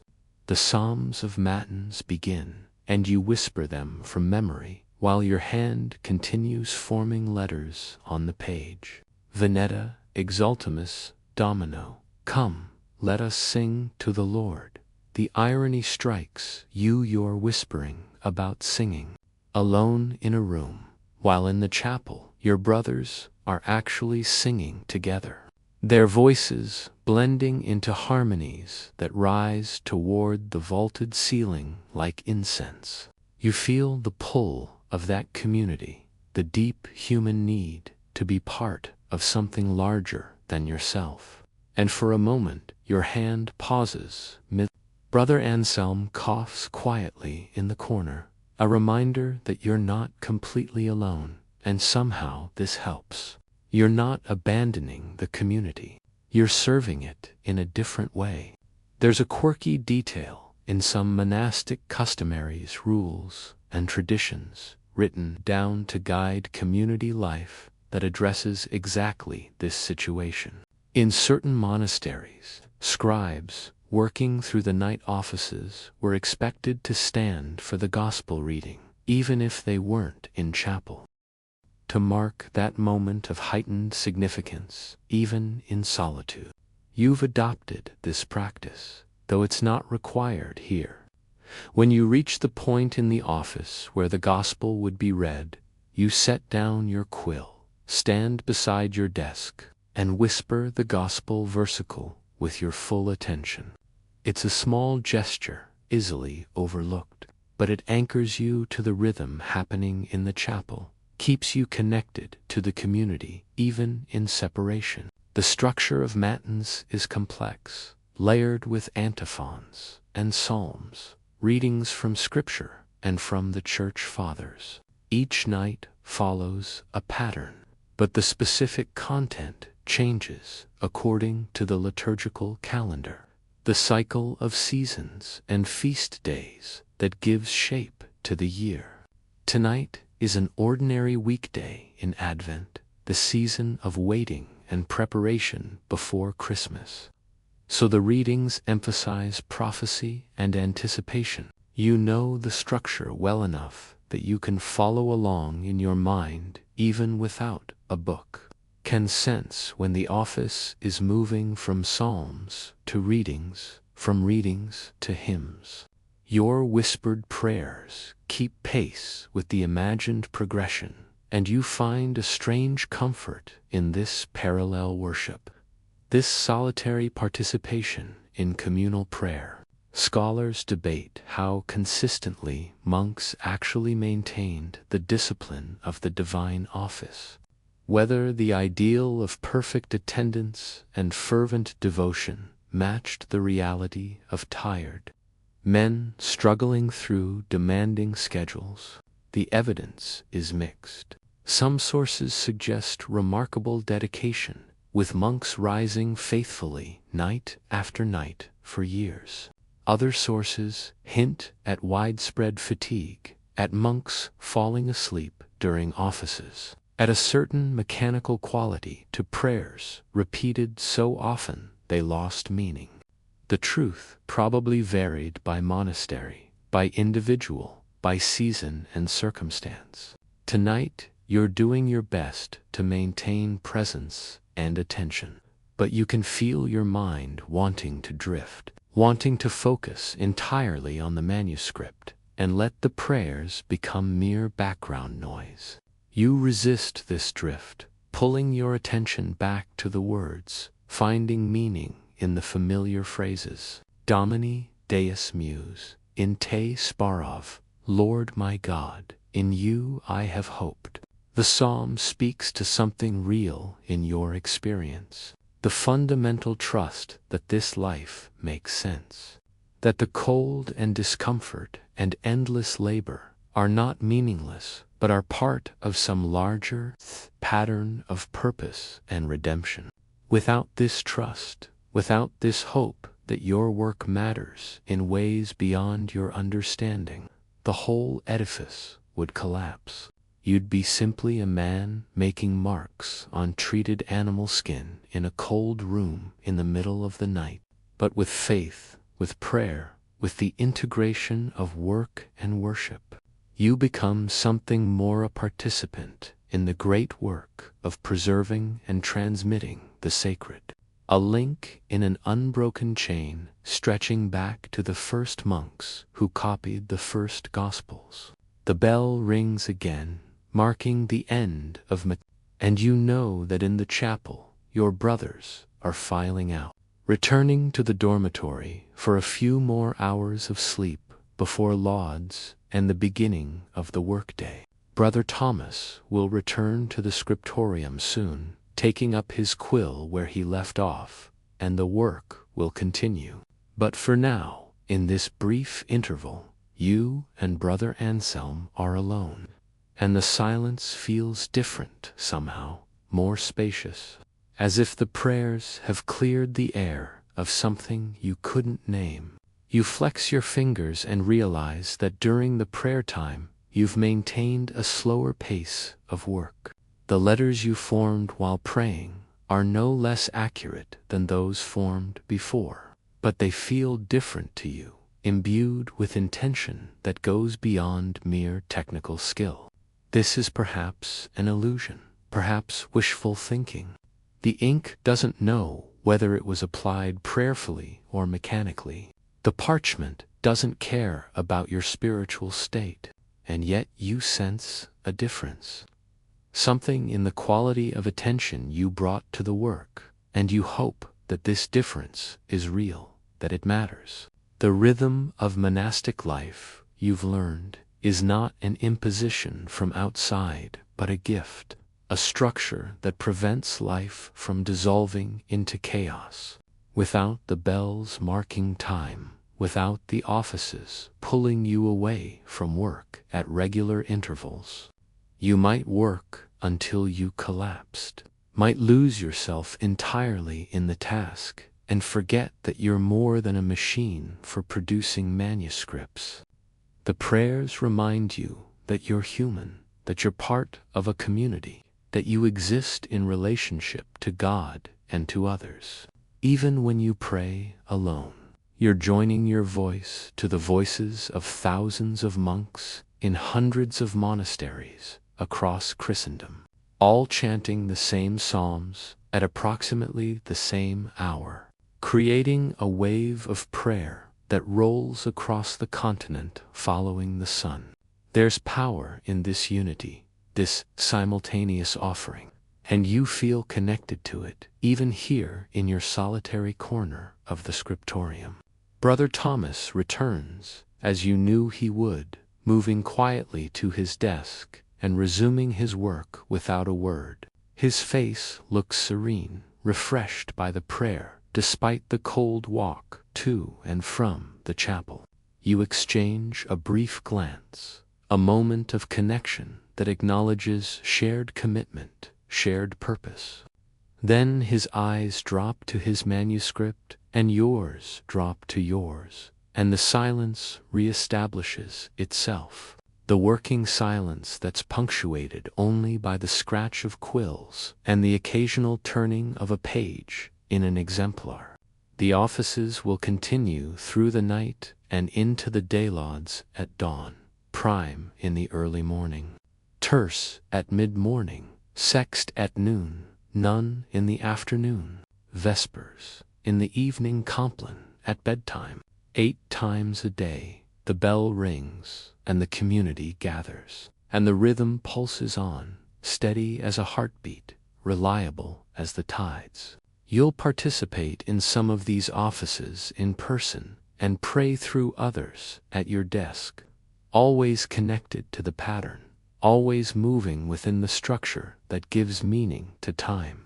This is not a burden but a gift, not a constraint but a freedom, the freedom that comes from knowing your place, from understanding your purpose, from participating in something that transcends individual desire or ambition.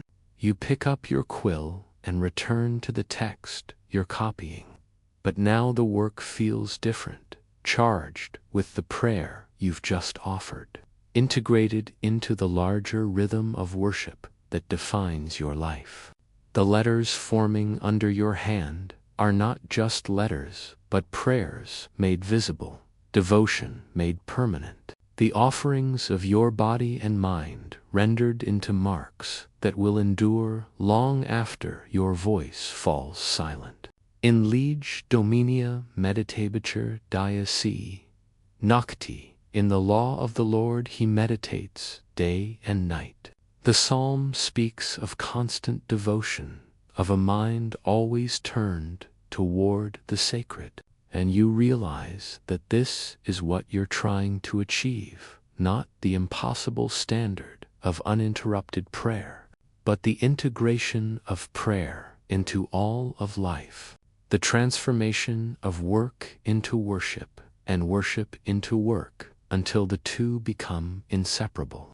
The bell's echo fades completely into silence, and the scriptorium settles back into its working stillness, and you bend once more over the parchment, quill in hand, heart aligned with purpose, continuing the ancient labor that is both craft and prayer, both work and worship, both burden and gift.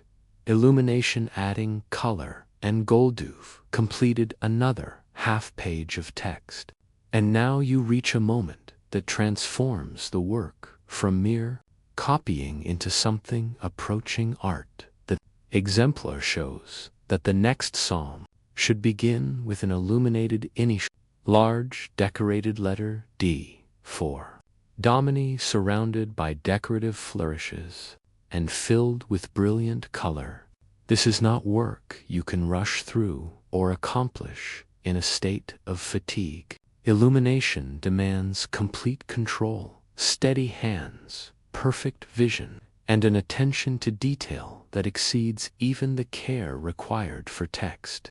You set down your writing quill and take a deep breath, flexing your fingers and rolling your shoulders. Then you reach beneath your desk for the small wooden box where your illumination supplies are stored, treating it with the reverence usually reserved for relics.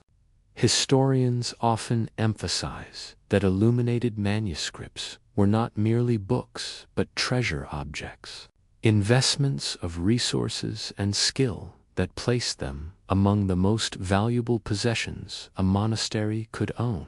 A single page with extensive illumination might take days to complete, and a fully illuminated gospel book could represent years of labor. The pigments alone cost enormous sums. Ultramarine blue, made from ground lapis lazuli imported from Afghanistan, was literally worth more than gold by weight. Vermilion red, though less expensive, was still costly. Even the gold leaf used for highlights represented significant expenditure. When you open your illumination box, you're opening a container worth more than most peasants would earn in a lifetime. The box contains small ceramic pots of prepared pigments, each one precious. There's the vermilion you've already been using for rubrication, but also several colors you use less frequently. A pot of brilliant blue knot, the impossibly expensive ultramarine, but a more affordable blue made from azurite, still beautiful, though not quite as luminous. A pot of green made from verdigris, the corrosion of copper, ground fine and mixed with a pot of yellow made from orpiment, arsenic sulfide, that produces a golden hue but requires careful handling due to its toxicity. And finally, nested in a small leather pouch, several sheets of gold leaf, each one beaten so thin that it's nearly transparent, so delicate that a careless breath could send it floating away like a fragment of captured sunlight. The letter D you're about to create will be approximately 2 inches tall, dominating the top left corner of the page.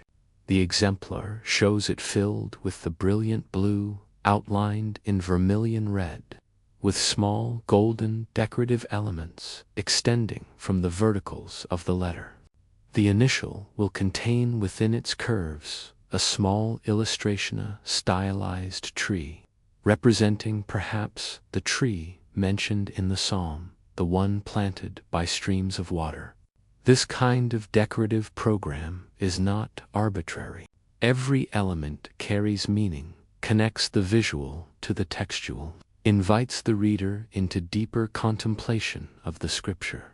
You begin by sketching the letter very lightly on the parchment, using a lead point, a small rod of lead alloy that leaves faint gray marks you can later erase or cover with paint.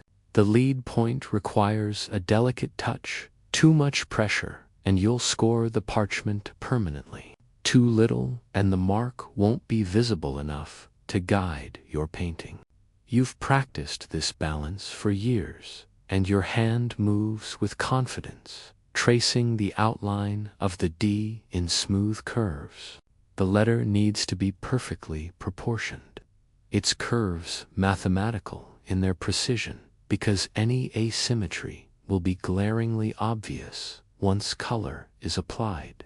There's a quirky detail about lead point sketching that makes you smile. Some scribes in wealthy monasteries used actual silver point, which creates a warmer gray line and was considered more prestigious.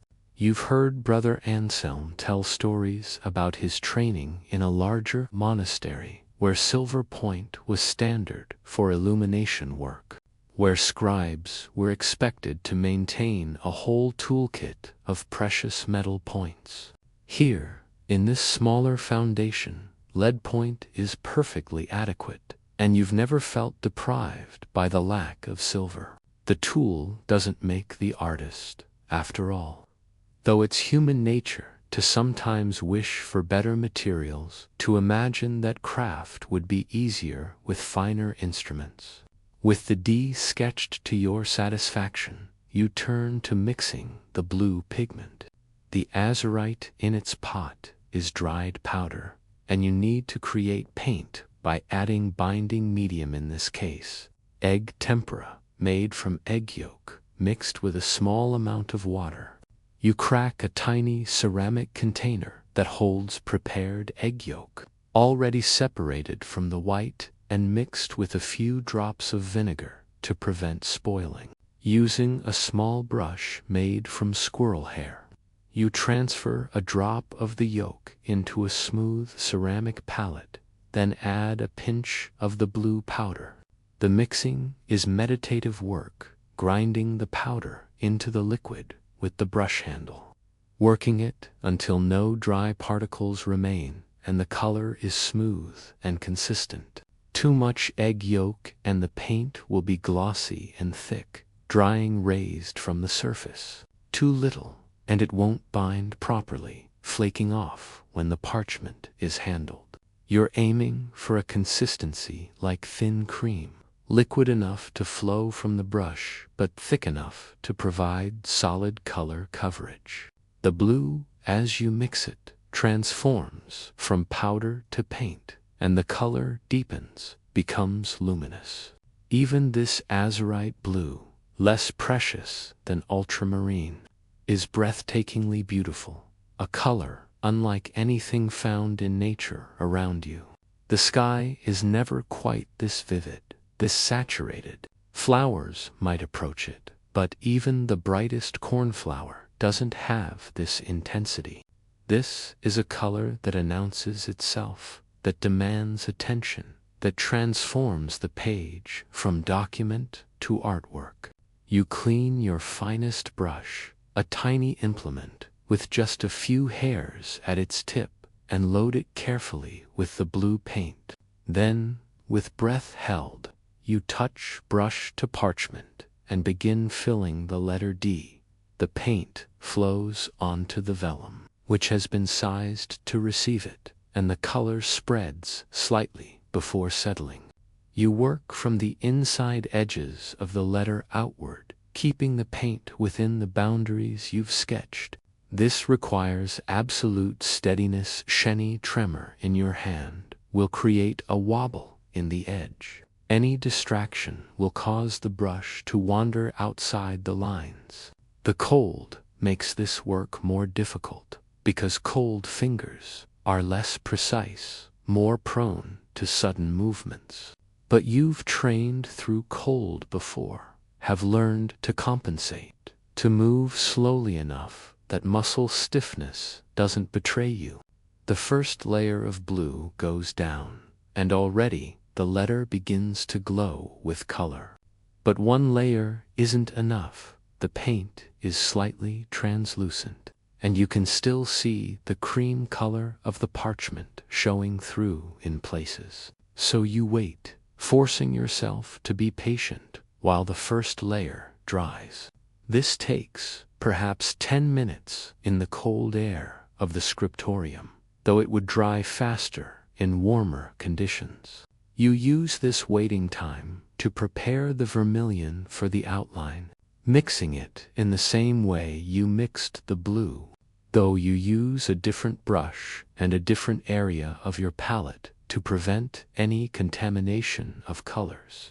Scholars debate how much individual creativity was permitted to illuminators, whether they were expected to copy decorative programs exactly from exemplars or allowed to introduce their own innovations. The answer seems to have varied by monastery and by the prestige of the scribe. Famous illuminators like those working at major scriptoria in Paris or Bologna apparently had significant artistic freedom, developing distinctive styles that we can recognize across different manuscripts. But in smaller monasteries, conformity to established patterns was probably expected. Your instructions for this psalter are clear copy the illuminations from the exemplar faithfully, making them as similar as possible. There's no instruction to innovate, to add your own flourishes or interpretations. Yet, even within these constraints, small choices remain. The exact shade of blue, the thickness of outlines, the placement of gold, these admit of subtle variation, and you find satisfaction in these small zones of creative decision-making. When the first layer of blue is dry to your touch, tested carefully with a fingertip on an inconspicuous area, apply a second coat, building up the color to full opacity. This layer covers the slight irregularities of the first, creating a smooth, even field of brilliant blue that seems to float above the surface of the parchment. The color is so vibrant in the candlelight that it almost hurts to look at directly, and you feel a surge of satisfaction at having created something so beautiful. This is the moment that makes the hours of cold and discomfort worthwhile, when mere craft transcends into beauty, when your hands have brought into being something that wasn't here before. Now comes the outline work, the vermilion border that will define the edges of the letter and separate it from the surrounding text. You switch to the vermilion paint and a slightly larger brush, and you begin tracing the outer edge of the D. creating a thin red line that follows the curve precisely. This outlining is technically demanding. The line must be consistent in width, must maintain smooth curves without wobbling or breaking. You move the brush slowly, rotating the parchment with your left hand as your right hand draws the line, using the rotation to maintain the most comfortable angle for your wrist. The vermilion is warmer than the blue, more earthy, and it creates a visual vibration where it meets the blue. The colors are complementary, pushing against each other optically, making both seem more intense. Medieval color theory understood these relationships intuitively, knew which colors enhanced each other and which clashed, though they lacked the scientific vocabulary we use today to describe these effects. The tree within the letter comes next, a small stylized form that you paint in green. This is delicate work because the space is small and the details must be clear: branches, leaves, suggestions of trunk and roots.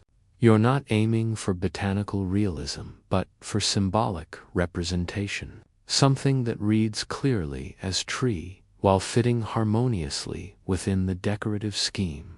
The green paint goes down over the blue background, and you add small touches of darker green to suggest shadow and dimension, giving the tree a sense of depth despite its small size. Your hand is beginning to tire now, the sustained precision taking its toll, but you push through.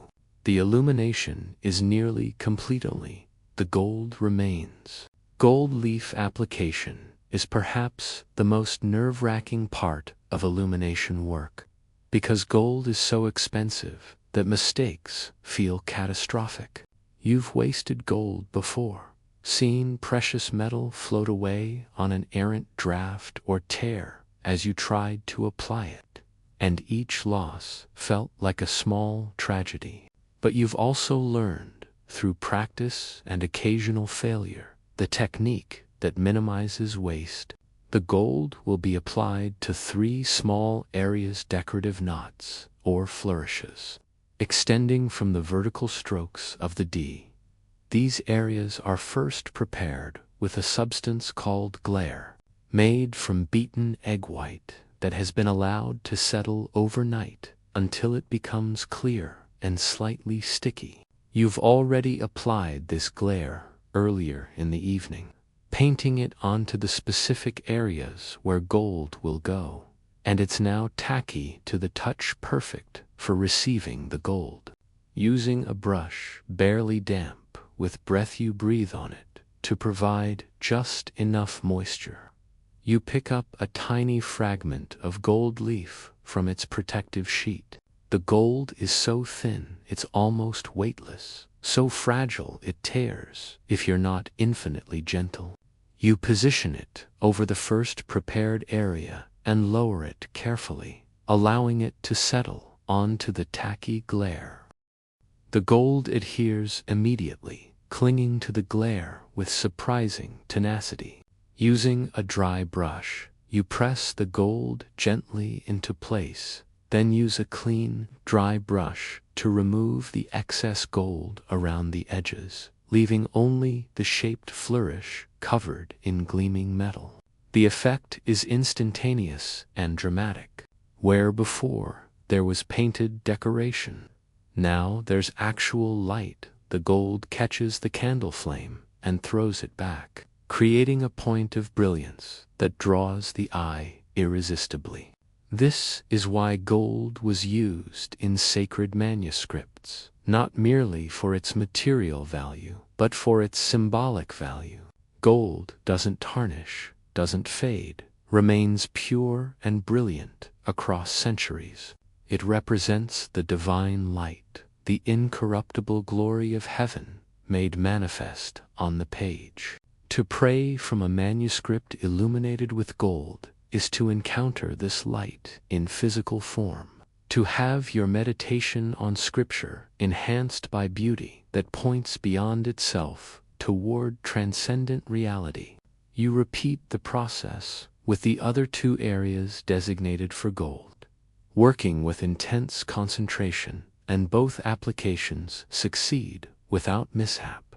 The 3 golden flourishes now gleam against the blue and red, completing the decorative program.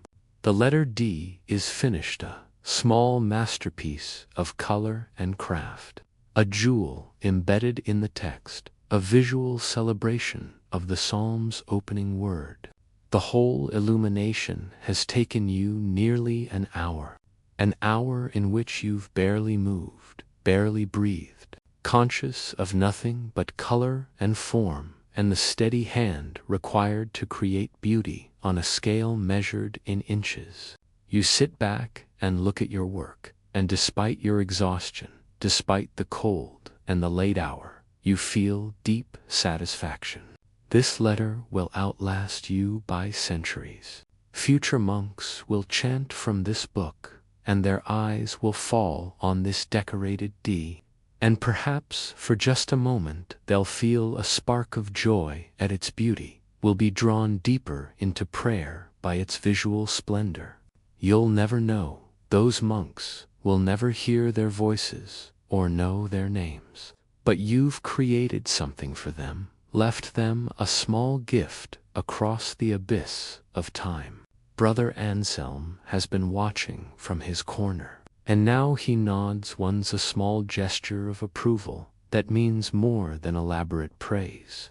You nod back, acknowledging both his recognition and your shared understanding of what this work demands and what it achieves. Then you clean your brushes carefully, wiping them on a scrap of cloth and rinsing them in a small pot of water before returning to your text quill. The illumination is done, but the copying continues. There are still psalms to transcribe, still hours before dawn, still work waiting to be completed by patient hands, mistakes, margins, and the human touch. An hour past the illumination work. Your concentration falters. Perhaps it's fatigue. Perhaps it's the cold finally overwhelming your focus. Perhaps it's simply the inevitable error that comes when human hands work for hours on end. Whatever the cause, the result is the same. Your quill moves a fraction too far to the right. And instead of writing Dominus, you write Dom Inus, the word broken by an accidental space.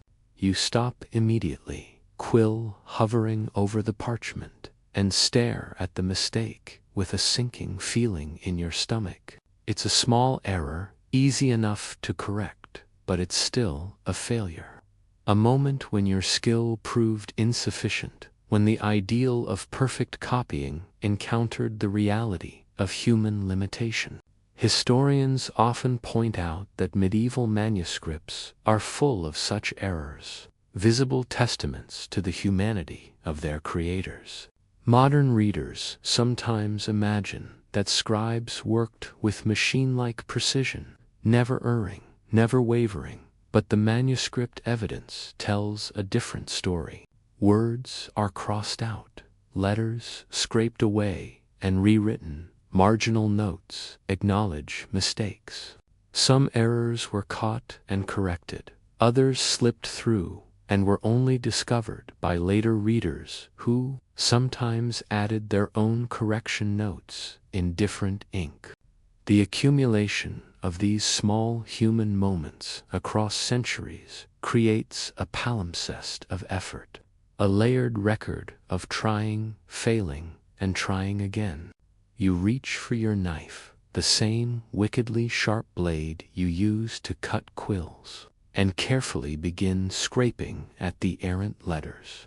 The technique is delicate too, must remove the ink without damaging the parchment surface, which means shaving away the very top layer where the ink has penetrated. Too aggressive, and you'll create a hole.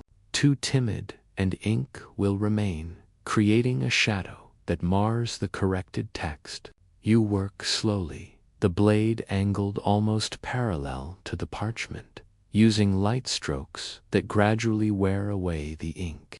The black letters lighten to gray, then to faint traces, then disappear entirely. You blow gently on the area, removing the fine dust of scraped parchment and ink, then test the surface with your fingertip. It's slightly rougher now, the scraping having disturbed the original finish, but it's not so rough that it won't accept new ink.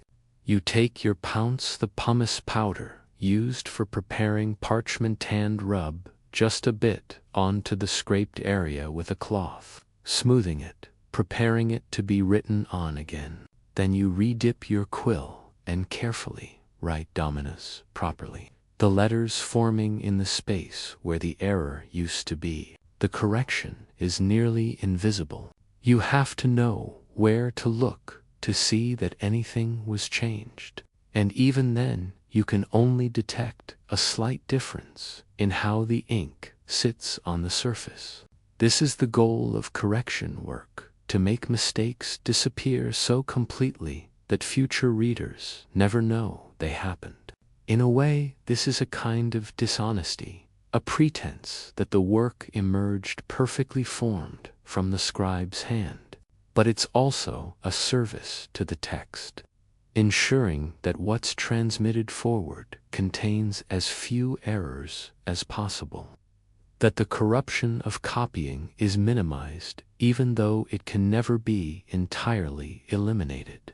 There's something humbling about making mistakes in this work. You've been copying manuscripts for 5 years, have transcribed thousands of pages, have developed skill and confidence in your craft, and yet you still have moments when hand or eye or mind fails you. Brother Anselm, with 40 years of experience, still makes occasional mistakes. You've seen him scraping at corrections, have witnessed his rare moments of frustration when an error requires extensive fix-up work. If someone with his skill and experience still errs, what hope is there for perfection? The answer, you've learned, is that perfection isn't the point. Faithfulness is the point.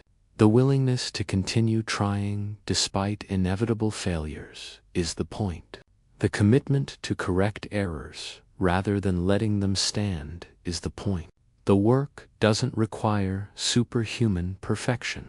It requires human persistence.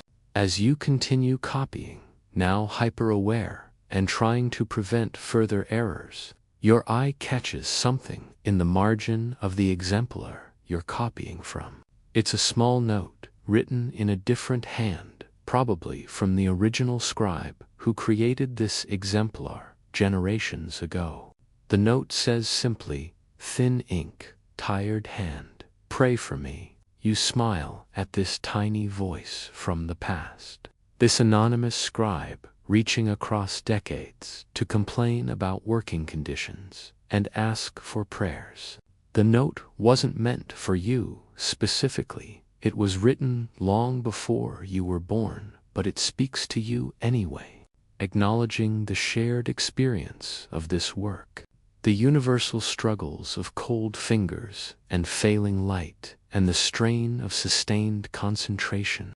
Marginal notes like this appear throughout medieval manuscripts, and modern scholars treasure them for the glimpses they provide into the working lives and personalities of scribes. Some notes are practical. Here the exemplar was damaged or uncertain reading. Some are complaints. My hand is tired, or this parchment is hairy, or, oh my hand, repeated 3 times for emphasis. Some are prayers or benedictions. Thanks be to God at the completion of a long work, or Christ protect the writer. And some are oddly personal, revealing quirks of personality that make these long-dead scribes feel suddenly alive and human. One famous manuscript contains a marginal note that says, "Now I've drunk good wine. beside a section where the handwriting noticeably improves. Apparently, the scribe found that a bit of wine steadied his hand, or perhaps just improved his mood enough to do better work.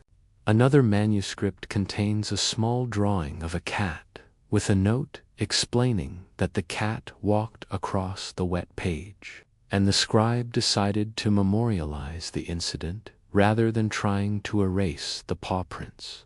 These moments of humor, frustration, and humanity scattered through manuscripts remind you that you're part of a long tradition of people doing difficult work as well as they can, finding meaning in labor that's simultaneously sacred and mundane. You decide to add your own small marginal note, something that will perhaps speak to a future scribe the way that note in the exemplar spoke to you. In tiny letters in the lower margin of the page, where there's empty space, you write, "Winter night, cold hands, but the work continues. Pray for the scribe." It's a small presumption. The psalter you're creating is meant to be pristine, to contain nothing but the sacred text and its approved decorations. Marginal notes from scribes aren't strictly authorized, but you've seen them in enough manuscripts to know that the practice is tolerated, even expected, as long as the notes don't interfere with the text itself. And there's something satisfying about leaving this tiny trace of yourself, this acknowledgement that you were here, that you struggled with this work, that you ask for the prayers of those who come after. Scholars debate whether these marginal notes indicate unprofessional behavior, or whether they're part of a recognized tradition of scribal self-expression. Some argue that scribes were expected to maintain anonymity, to efface themselves entirely in service of the text, and that personal notes represent a failure of discipline. Others counter that scribal notes were understood as part of the manuscript ecosystem, a recognized genre that served both practical and social functions. Future scribes about problems, creating a sense of continuity across generations, humanizing the otherwise austere work of copying. The truth probably varies by context. A manuscript commissioned by a wealthy patron might have stricter standards than one created for the monastery's own use. A formal liturgical book might permit fewer liberties than a working copy of a medical text. As you return to copying, you find yourself thinking about all the manuscripts you've worked on, all the pages you've filled, all the words you've transcribed. How many errors have you made? Hundreds, surely, perhaps thousands, if you count every minor imperfection. How many have you caught and corrected? Most of them, you hope, but certainly not all. Somewhere in the manuscripts you've created, errors, lurks, small corruptions of the text that will be copied forward into future manuscripts. Mutations that will spread through the tradition like genetic variations spreading through a population. This bothers you more than you'd like to admit. The ideal of perfect transmission collides with the reality of inevitable error, and there's no way to reconcile them. You simply do your best and hope that your errors are caught by future scribes, that the tradition is self-correcting over time, that truth ultimately persists despite the failures of individual copyists. There's a particular kind of error that you worry about more than simple mistakes, the error of correction, where a scribe thinks he's found an error in his exemplar and fixes it, actually introducing a mistake into a text that was correct. You've been warned about this, taught to copy exactly what you see even if it seems wrong, to mark suspected errors for review rather than changing them on your own authority. But you've also heard stories of scribes who were praised for catching genuine errors that had crept into earlier copies, who had the knowledge and confidence to restore corrupted readings. The line between faithful transmission and intelligent correction is razor thin, and different monasteries draw it in different places. Here, you've been taught to err on the side of faithful copying, but you've also been encouraged to develop the learning that would allow you to recognize genuine problems. It's a balance you're still learning to strike. As the night deepens toward morning, you notice other small imperfections in your work. A letter that's slightly too large, breaking the rhythm of the line. A word where the spacing is slightly compressed because you didn't judge the remaining space correctly and had to squeeze letters together to fit.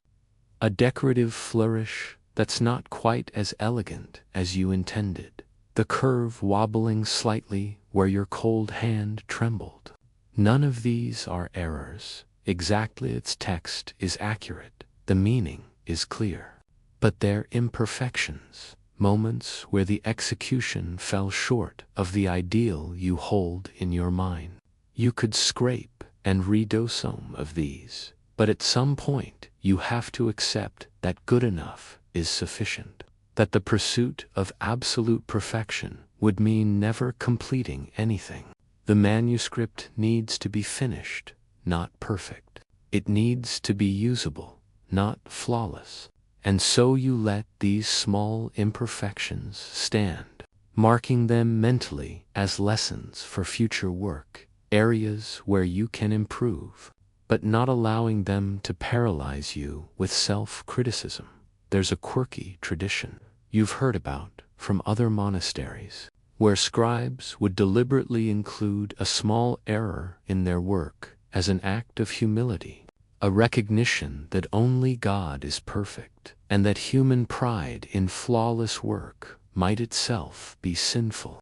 You've never been sure whether to believe these stories. They might be legends created to explain errors retroactively rather than actual practice.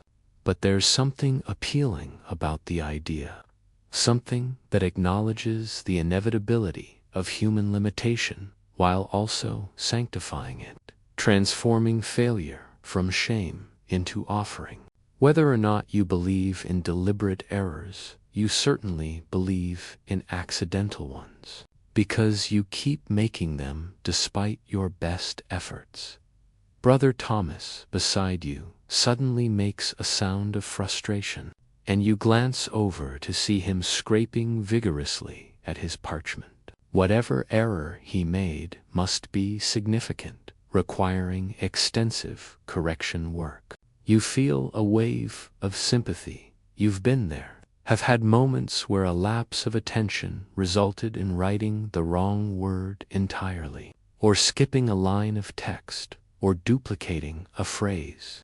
Those errors are particularly frustrating because they require so much work to fix, and they leave visible scars on the parchment no matter how carefully you correct them. Brother Thomas catches you looking and shrugs slightly, a gesture that communicates resignation and wry humor. Mistakes happen. The work continues. What else can you do? You return to your own manuscript and encounter a different kind of challenge, a word in the exemplar that you can't quite read. The ink has faded in that particular spot, or perhaps the original scribe's hand was unclear, or maybe there's a stain obscuring the letters. You lean closer, holding your candle nearer to the exemplar, trying to puzzle out what the word should be. The context suggests it might be Gloria, but the visible letters could also support Gratia.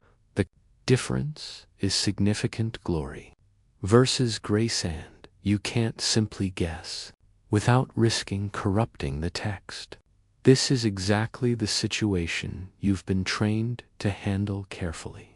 You make your best judgment about what the word is. The context really does favor Gloria, but you also add a small marginal note beside the word exemplar, unclear here, reading uncertain. This way, if you've guessed wrong, future readers will know that the error originated in an unclear exemplar rather than in scribal carelessness. And if you've guessed right, the note simply provides useful information about the manuscript tradition. Either way, you've been honest about the limitation of your source material. Historians studying medieval manuscripts pay close attention to these kinds of notes because they help reconstruct the relationships between different copies of texts. If multiple manuscripts contain the same error or the same uncertain reading, it suggests they all derive from a common ancestor. By mapping these shared features, scholars can create family trees of manuscripts, understanding how texts spread and evolved through copying. Your marginal note tonight might someday help a scholar understand the transmission history of this particular Psalter text. Might be a small piece of evidence in a larger puzzle. You'll never know if this happens. Scholarship on manuscript traditions won't really develop for many centuries yet, but the possibility exists, waiting in the future as you continue working. You find yourself noticing other marginal elements in the exemplar you're copying from. Small decorative flourishes at the ends of lines, tiny crosses marking section divisions, occasional Latin abbreviations that save space and time.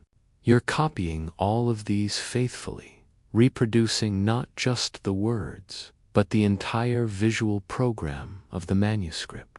This is standard practice, though it raises interesting questions.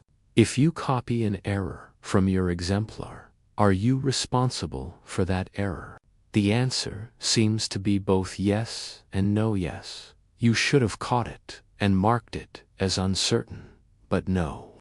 The ultimate responsibility lies with the scribe who introduced the error originally.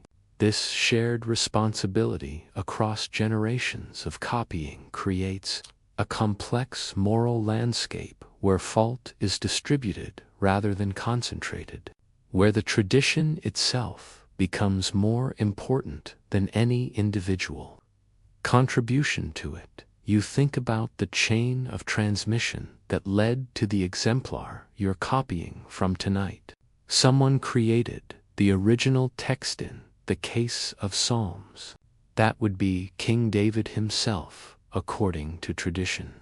Though you've heard whispered debates among learned brothers about whether the attribution is historically accurate, someone first wrote down those oral poems, preserving them in physical form. Someone translated them from Hebrew to Greek, and someone else from Greek to Latin.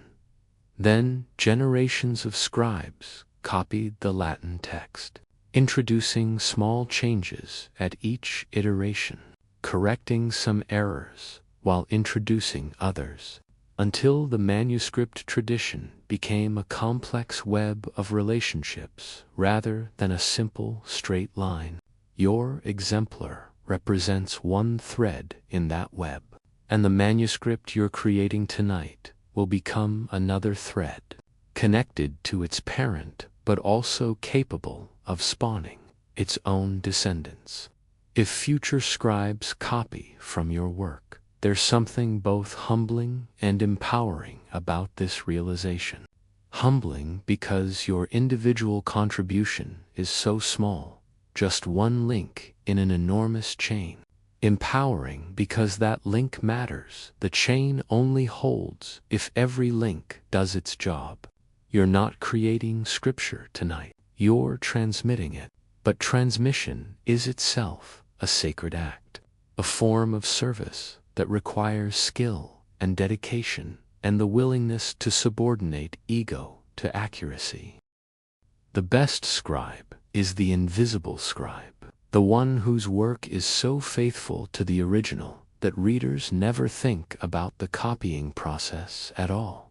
Never notice the human intervention between the original text and the copy they're reading. You've now been working for nearly 4 hours, and the page before you is perhaps 2/3 complete. Another hour, maybe a bit more, and you'll finish it, your first complete page of the night.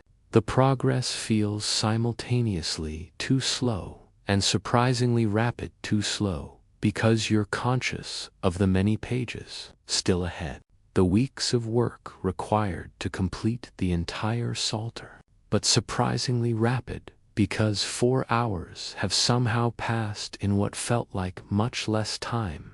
This distortion of temporal perception is one of the stranger aspects of scribal work. Sometimes hours feel like minutes, absorbed in the flow of copying. Other times, minutes feel like hours, each letter forming with agonizing slowness when fatigue makes the work feel impossible. Brother Anselm stands suddenly, his joints audible even from across the room, and walks to the preparation table. He returns with a fresh candle, replacing one that has burned down to a stub, and the new light brightens his corner of the room.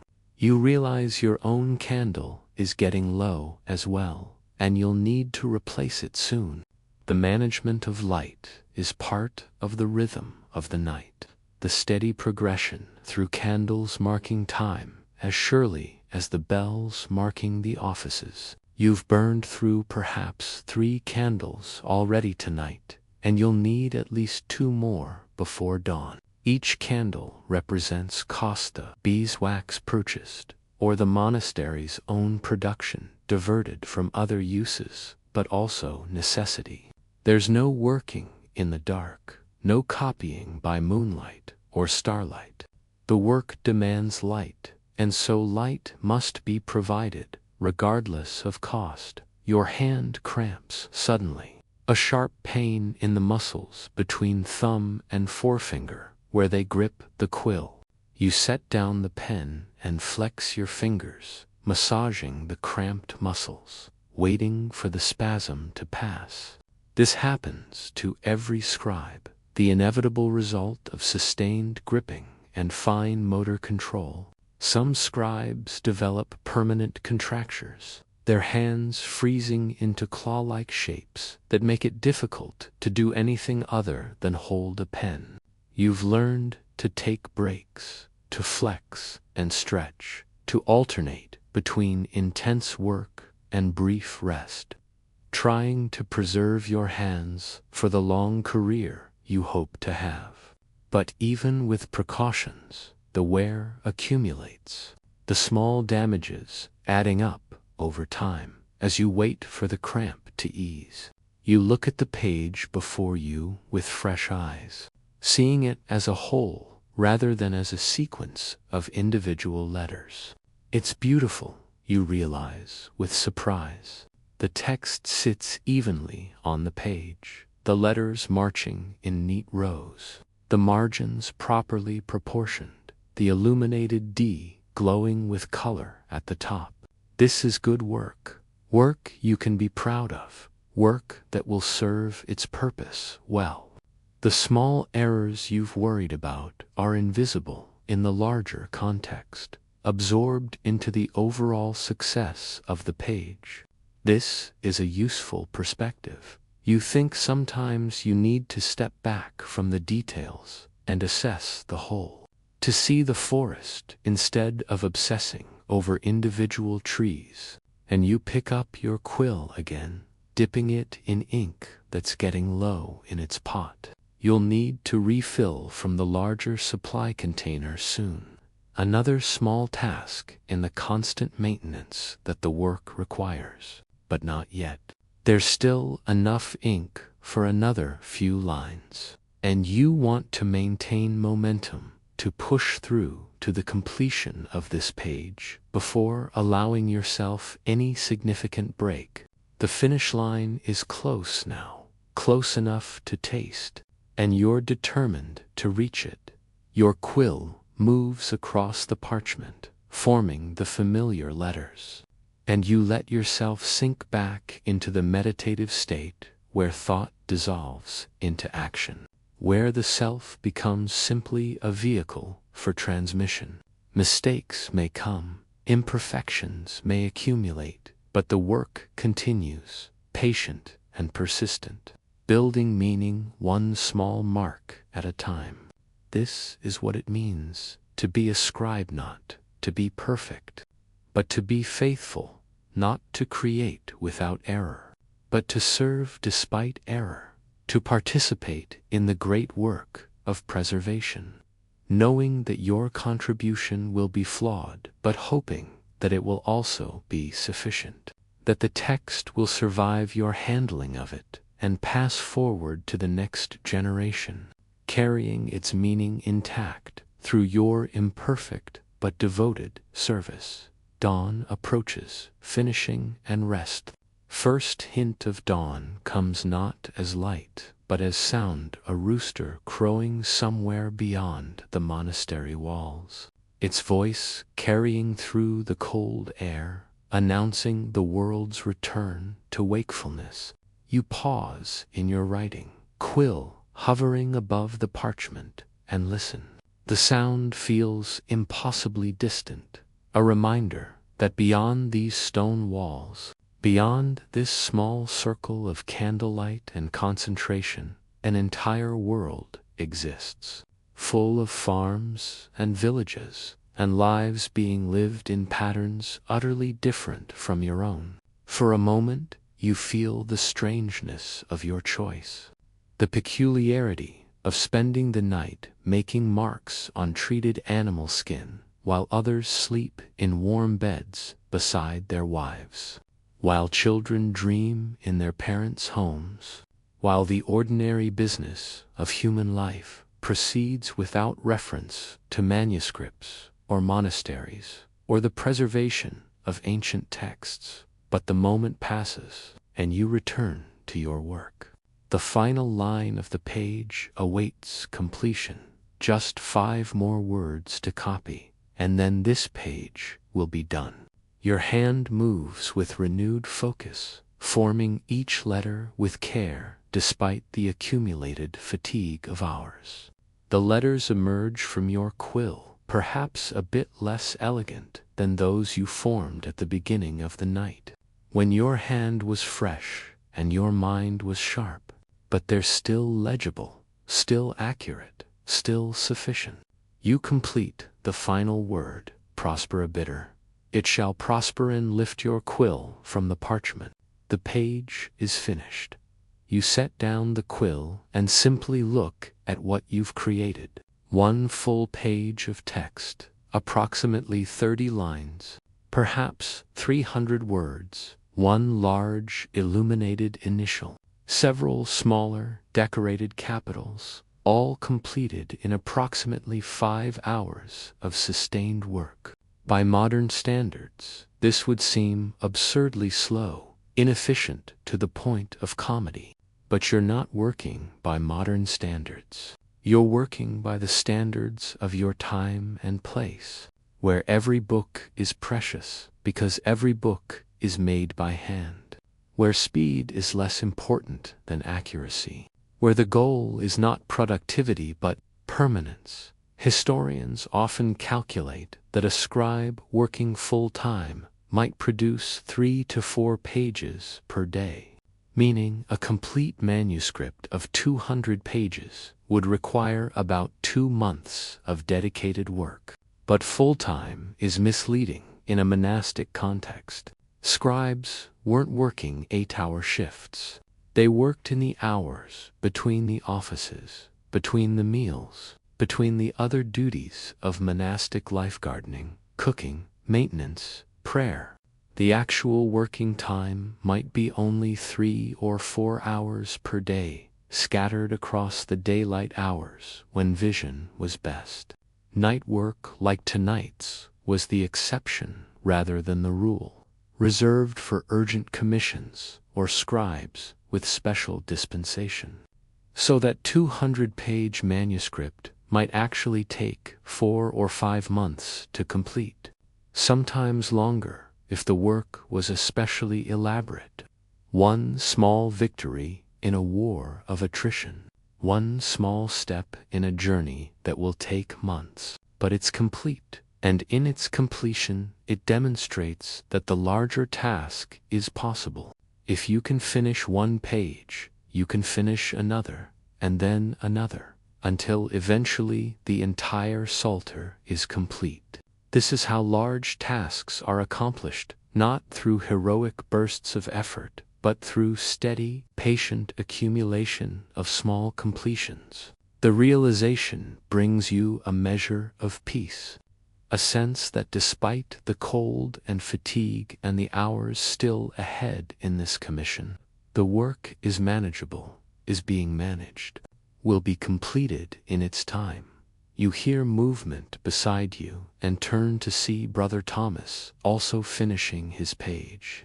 He sets down his quill and meets your eyes, and for a moment you share a look of mutual accomplishment and exhaustion. No words are spoken, the rule of silence still holds, but the communication is clear. We've done it. We've made it through the night. We've added our labor to the great work.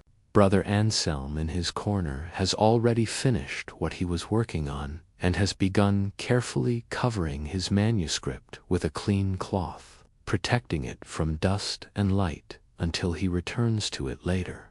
Young Edmund, you realize, left some time in the last hour, probably dismissed by Brother Benedict to get some sleep before lauds. The scriptorium feels emptier now, quieter, as if it's releasing its grip on the night and preparing to return to daylight routines. You begin your own end-of-work ritual, the careful process of putting everything away so that it will be ready for the next session.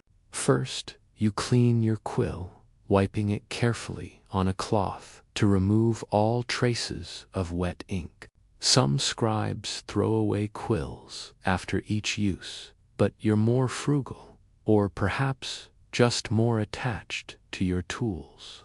A well-cut quill still has writing left in it, and you'll use this same quill when you return to work later today or tomorrow. You place it carefully in your wooden box, along with the 2 backup quills you prepared but didn't need to use. The ink pots require more attention. Black ink can be left in its pot, but the red ink you used for rubrication should be covered to prevent drying and contamination. You press a small piece of oiled cloth over the opening of the red ink pot, creating a seal that will keep it moist. The pigments used for illumination, the precious blues and greens and yellows, each get covered with their own protective cloths. The gold leaf, unused tonight, is already safely stored in its leather pouch, but you check it anyway, making sure no stray draft has disturbed the delicate sheets. These materials represent enormous value, and their care is a responsibility you take seriously. Next, you attend to the manuscript itself. The page you've completed is still slightly damp in places where the ink hasn't fully dried, so you can't simply close the manuscript or stack anything on top of it. Instead, you carefully position it flat on your desk, placing small weights at the corners to prevent it from curling as it dries, but keeping the weights away from the written areas. The illuminated initial needs special attention, the paint and gold. Leaf must be completely dry before the page can be touched or turned, which might take several hours. So you mark the page with a small scrap of parchment tucked into the manuscript, a reminder to yourself and to others that this page is vulnerable, requires care, must not be handled carelessly. There's a quirky detail about manuscript storage that you learned early in your training. Manuscripts in progress should always be stored with the written side up, never face down, because even dry ink can transfer to another surface if pressed against it for too long. And completed manuscripts should be stored flat, not upright, because upright storage can cause the binding to stress and pages to warp. These small technical details matter immensely in the preservation of manuscripts, and learning them is part of becoming a proper scribe. You've internalized these rules so thoroughly that you follow them without conscious thought, your hands moving through the protective rituals automatically. The desk itself needs tidying. Small scraps of parchment from testing ink or wiping quills are gathered and set aside. Even scraps have value, can be used for notes or practicing difficult letter form. The knife is wiped clean and returned to its place. The straight edge, the pumice stone, the various small tools of the craft, all are checked and properly positioned for next time. This organization is not merely tidiness, it's professional discipline. A scribe whose desk is chaotic will produce chaotic work, will waste time searching for tools, will lose focus and make errors. Order in the workspace creates order in the mind, which creates order on the page. You stand, finally, and your body protests. Your back is stiff. Your neck is sore, your legs are cramped from hours of sitting. You stretch carefully, hearing joints pop and crack, feeling muscles reluctantly lengthening. The movement brings awareness of just how cold you are while sitting still. Absorbed in work, you could almost forget the temperature, but now that you're moving, the cold rushes in, making you shiver. Your feet are particularly numb, and you stamp them gently, trying to restore circulation. The pain of blood returning to cold extremities is sharp and unpleasant, but it's also reassuring. Pain means the tissue is alive, is recovering, hasn't been permanently damaged by the night's exposure. Brother Benedict appears from somewhere in the shadows. You hadn't realized he was still in the room, and begins his morning inspection of the scriptorium, checking that candles are extinguished properly, that ink pots are sealed, that manuscripts are safely stored. This is his role, the keeper of materials and guardian of the space, and he performs it with quiet efficiency. He pauses at your desk and nods approvingly at your completed page, a small gesture of recognition that warms you more than you'd have expected. Approval from a senior brother is rare and therefore precious, a sign that your work meets the monastery standards, that you're contributing adequately to the communal mission. The bell begins ringing for the morning office that greets the dawn, and you know your night of work is officially over. You've been given permission to work through matins, but Laud's participation is required unless you're ill or have extraordinary dispensation. So you turn from your desk and join the others filing out of the scriptorium. The corridor is cold, colder even than the scriptorium, if that's possible. And the gray, pre-dawn light filtering through windows seems pale and weak, barely qualifying as illumination, but it's light nonetheless, natural light returning to the world. And you're glad to see it, even as you're aware of how exhausted you are. The chapel is full when you arrive. The entire community gathered for the first office of the day. You find your place in the choir stalls and kneel, feeling the cold stone through your robe, feeling the accumulated fatigue of the night pressing down on you. Your voice, when you begin chanting with the others, sounds rough and unused, scraping out of a throat that's dry from breathing smoky air for hours. But the words come automatically. These psalms are carved into your memory from years of repetition, and you find comfort in the familiar rhythms, in the communal act of prayer that marks the transition from night to day. Benedicamus Domino, let us bless the Lord. The call and response of lauds echoes through the chapel. Dozens of male voices blending into harmonies that rise toward the vaulted ceiling. You're conscious of how tired you are, how easy it would be to simply let your eyes close and drift away. But you force yourself to stay present, to offer this prayer with attention and intention. You've worked all night, yes, but the work was itself a form of prayer. And now you're joining that private devotion to this public worship, weaving them together into a complete offering. The Psalms of Lauds today are fitting. You realize they speak of light dawning, of darkness receding, of God's faithfulness through the night watches. Deus, in adiutorium meum intend. God, come to my aid. You've been praying this all night without words, your hands making the prayer that your mouth was too busy to speak. And God has come to your aid, has sustained you through the cold and fatigue, has steadied your hand for the delicate work of copying and illumination. Whether this divine aid is real or imagined, whether it's supernatural intervention or simply the natural result of training and discipline, you can't say and don't really care to parse. What matters is that the work was done, that you made it through the night, that the manuscript grew by one more page. When Lauds concludes, you file out with the others toward the refectory for the morning meal. The rule of Saint Benedict prescribes only one meal on normal days, a dinner in mid-afternoon, but it also permits a light breakfast for those who need it. And after a night of work, you certainly need it.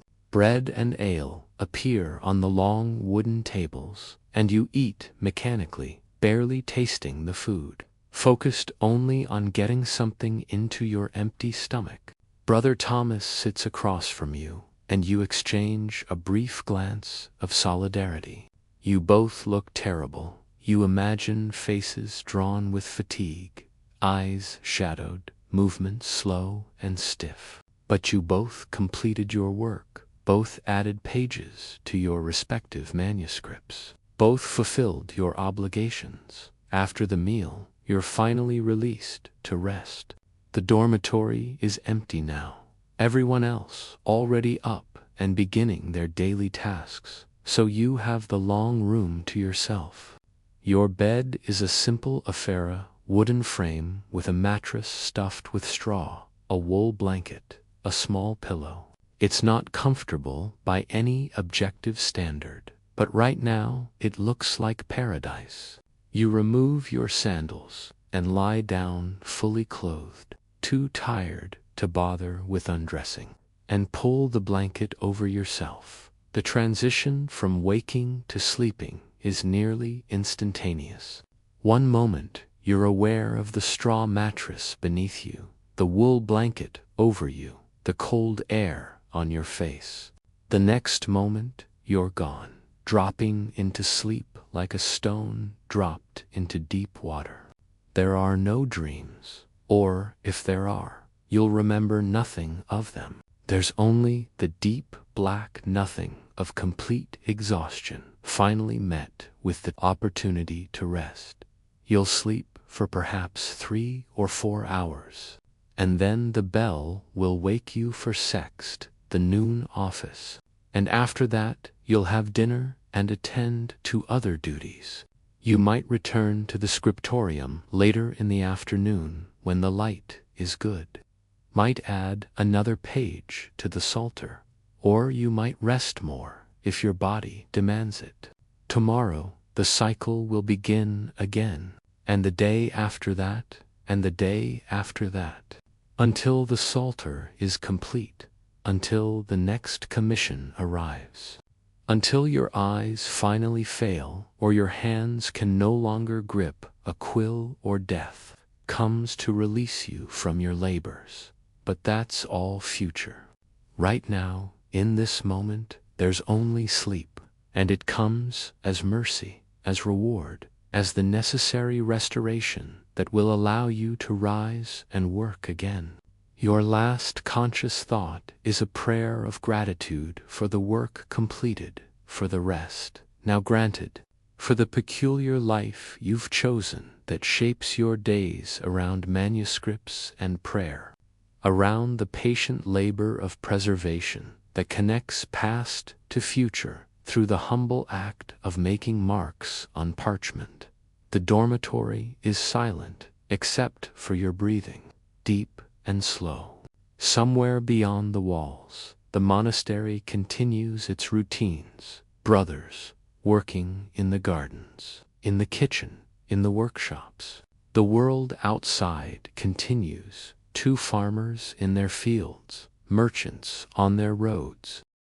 The whole vast, complicated business of medieval life proceeding without pause. But here, in this moment, in this narrow bed, you are released from all of it. The quill is set aside. The ink is capped. The parchment is safe. You sleep, and in sleeping, you complete the final element of the scribe's cycle work, and prayer and rest. The threefold rhythm that structures a life dedicated to preservation. The manuscripts you create will outlive you by centuries. They'll be read by people whose names you'll never know, in times you cannot imagine, carrying forward the words that you copied so carefully through this long, cold night. And in that transmission, in that bridging of time through patient labor, there is meaning enough to justify everything: the cold, the exhaustion, the cramped fingers and aching back, the mistakes and corrections, the endless repetition of letter forms. The work continues because it must. Knowledge must be preserved, beauty must be created, the sacred must be transmitted, and scribes, anonymous and exhausted, cold and imperfect, rise night after night to serve this great necessity, one page at a time, one word at a time, one letter at a time, until the light returns and they can finally, gratefully, rest. Your breathing deepens further, and you sink into the complete stillness of sleep, holding in your hands, metaphorically, for they're tucked beneath the blanket all, the pages yet to be written, all the words yet to be copied, all the nights yet to be endured in service of something larger than yourself. The Scriptorium waits, patient and dark, for your return. The Psalter waits, half completed, for its next page. But for now, you sleep, and the sleep is enough, and the night is finally over.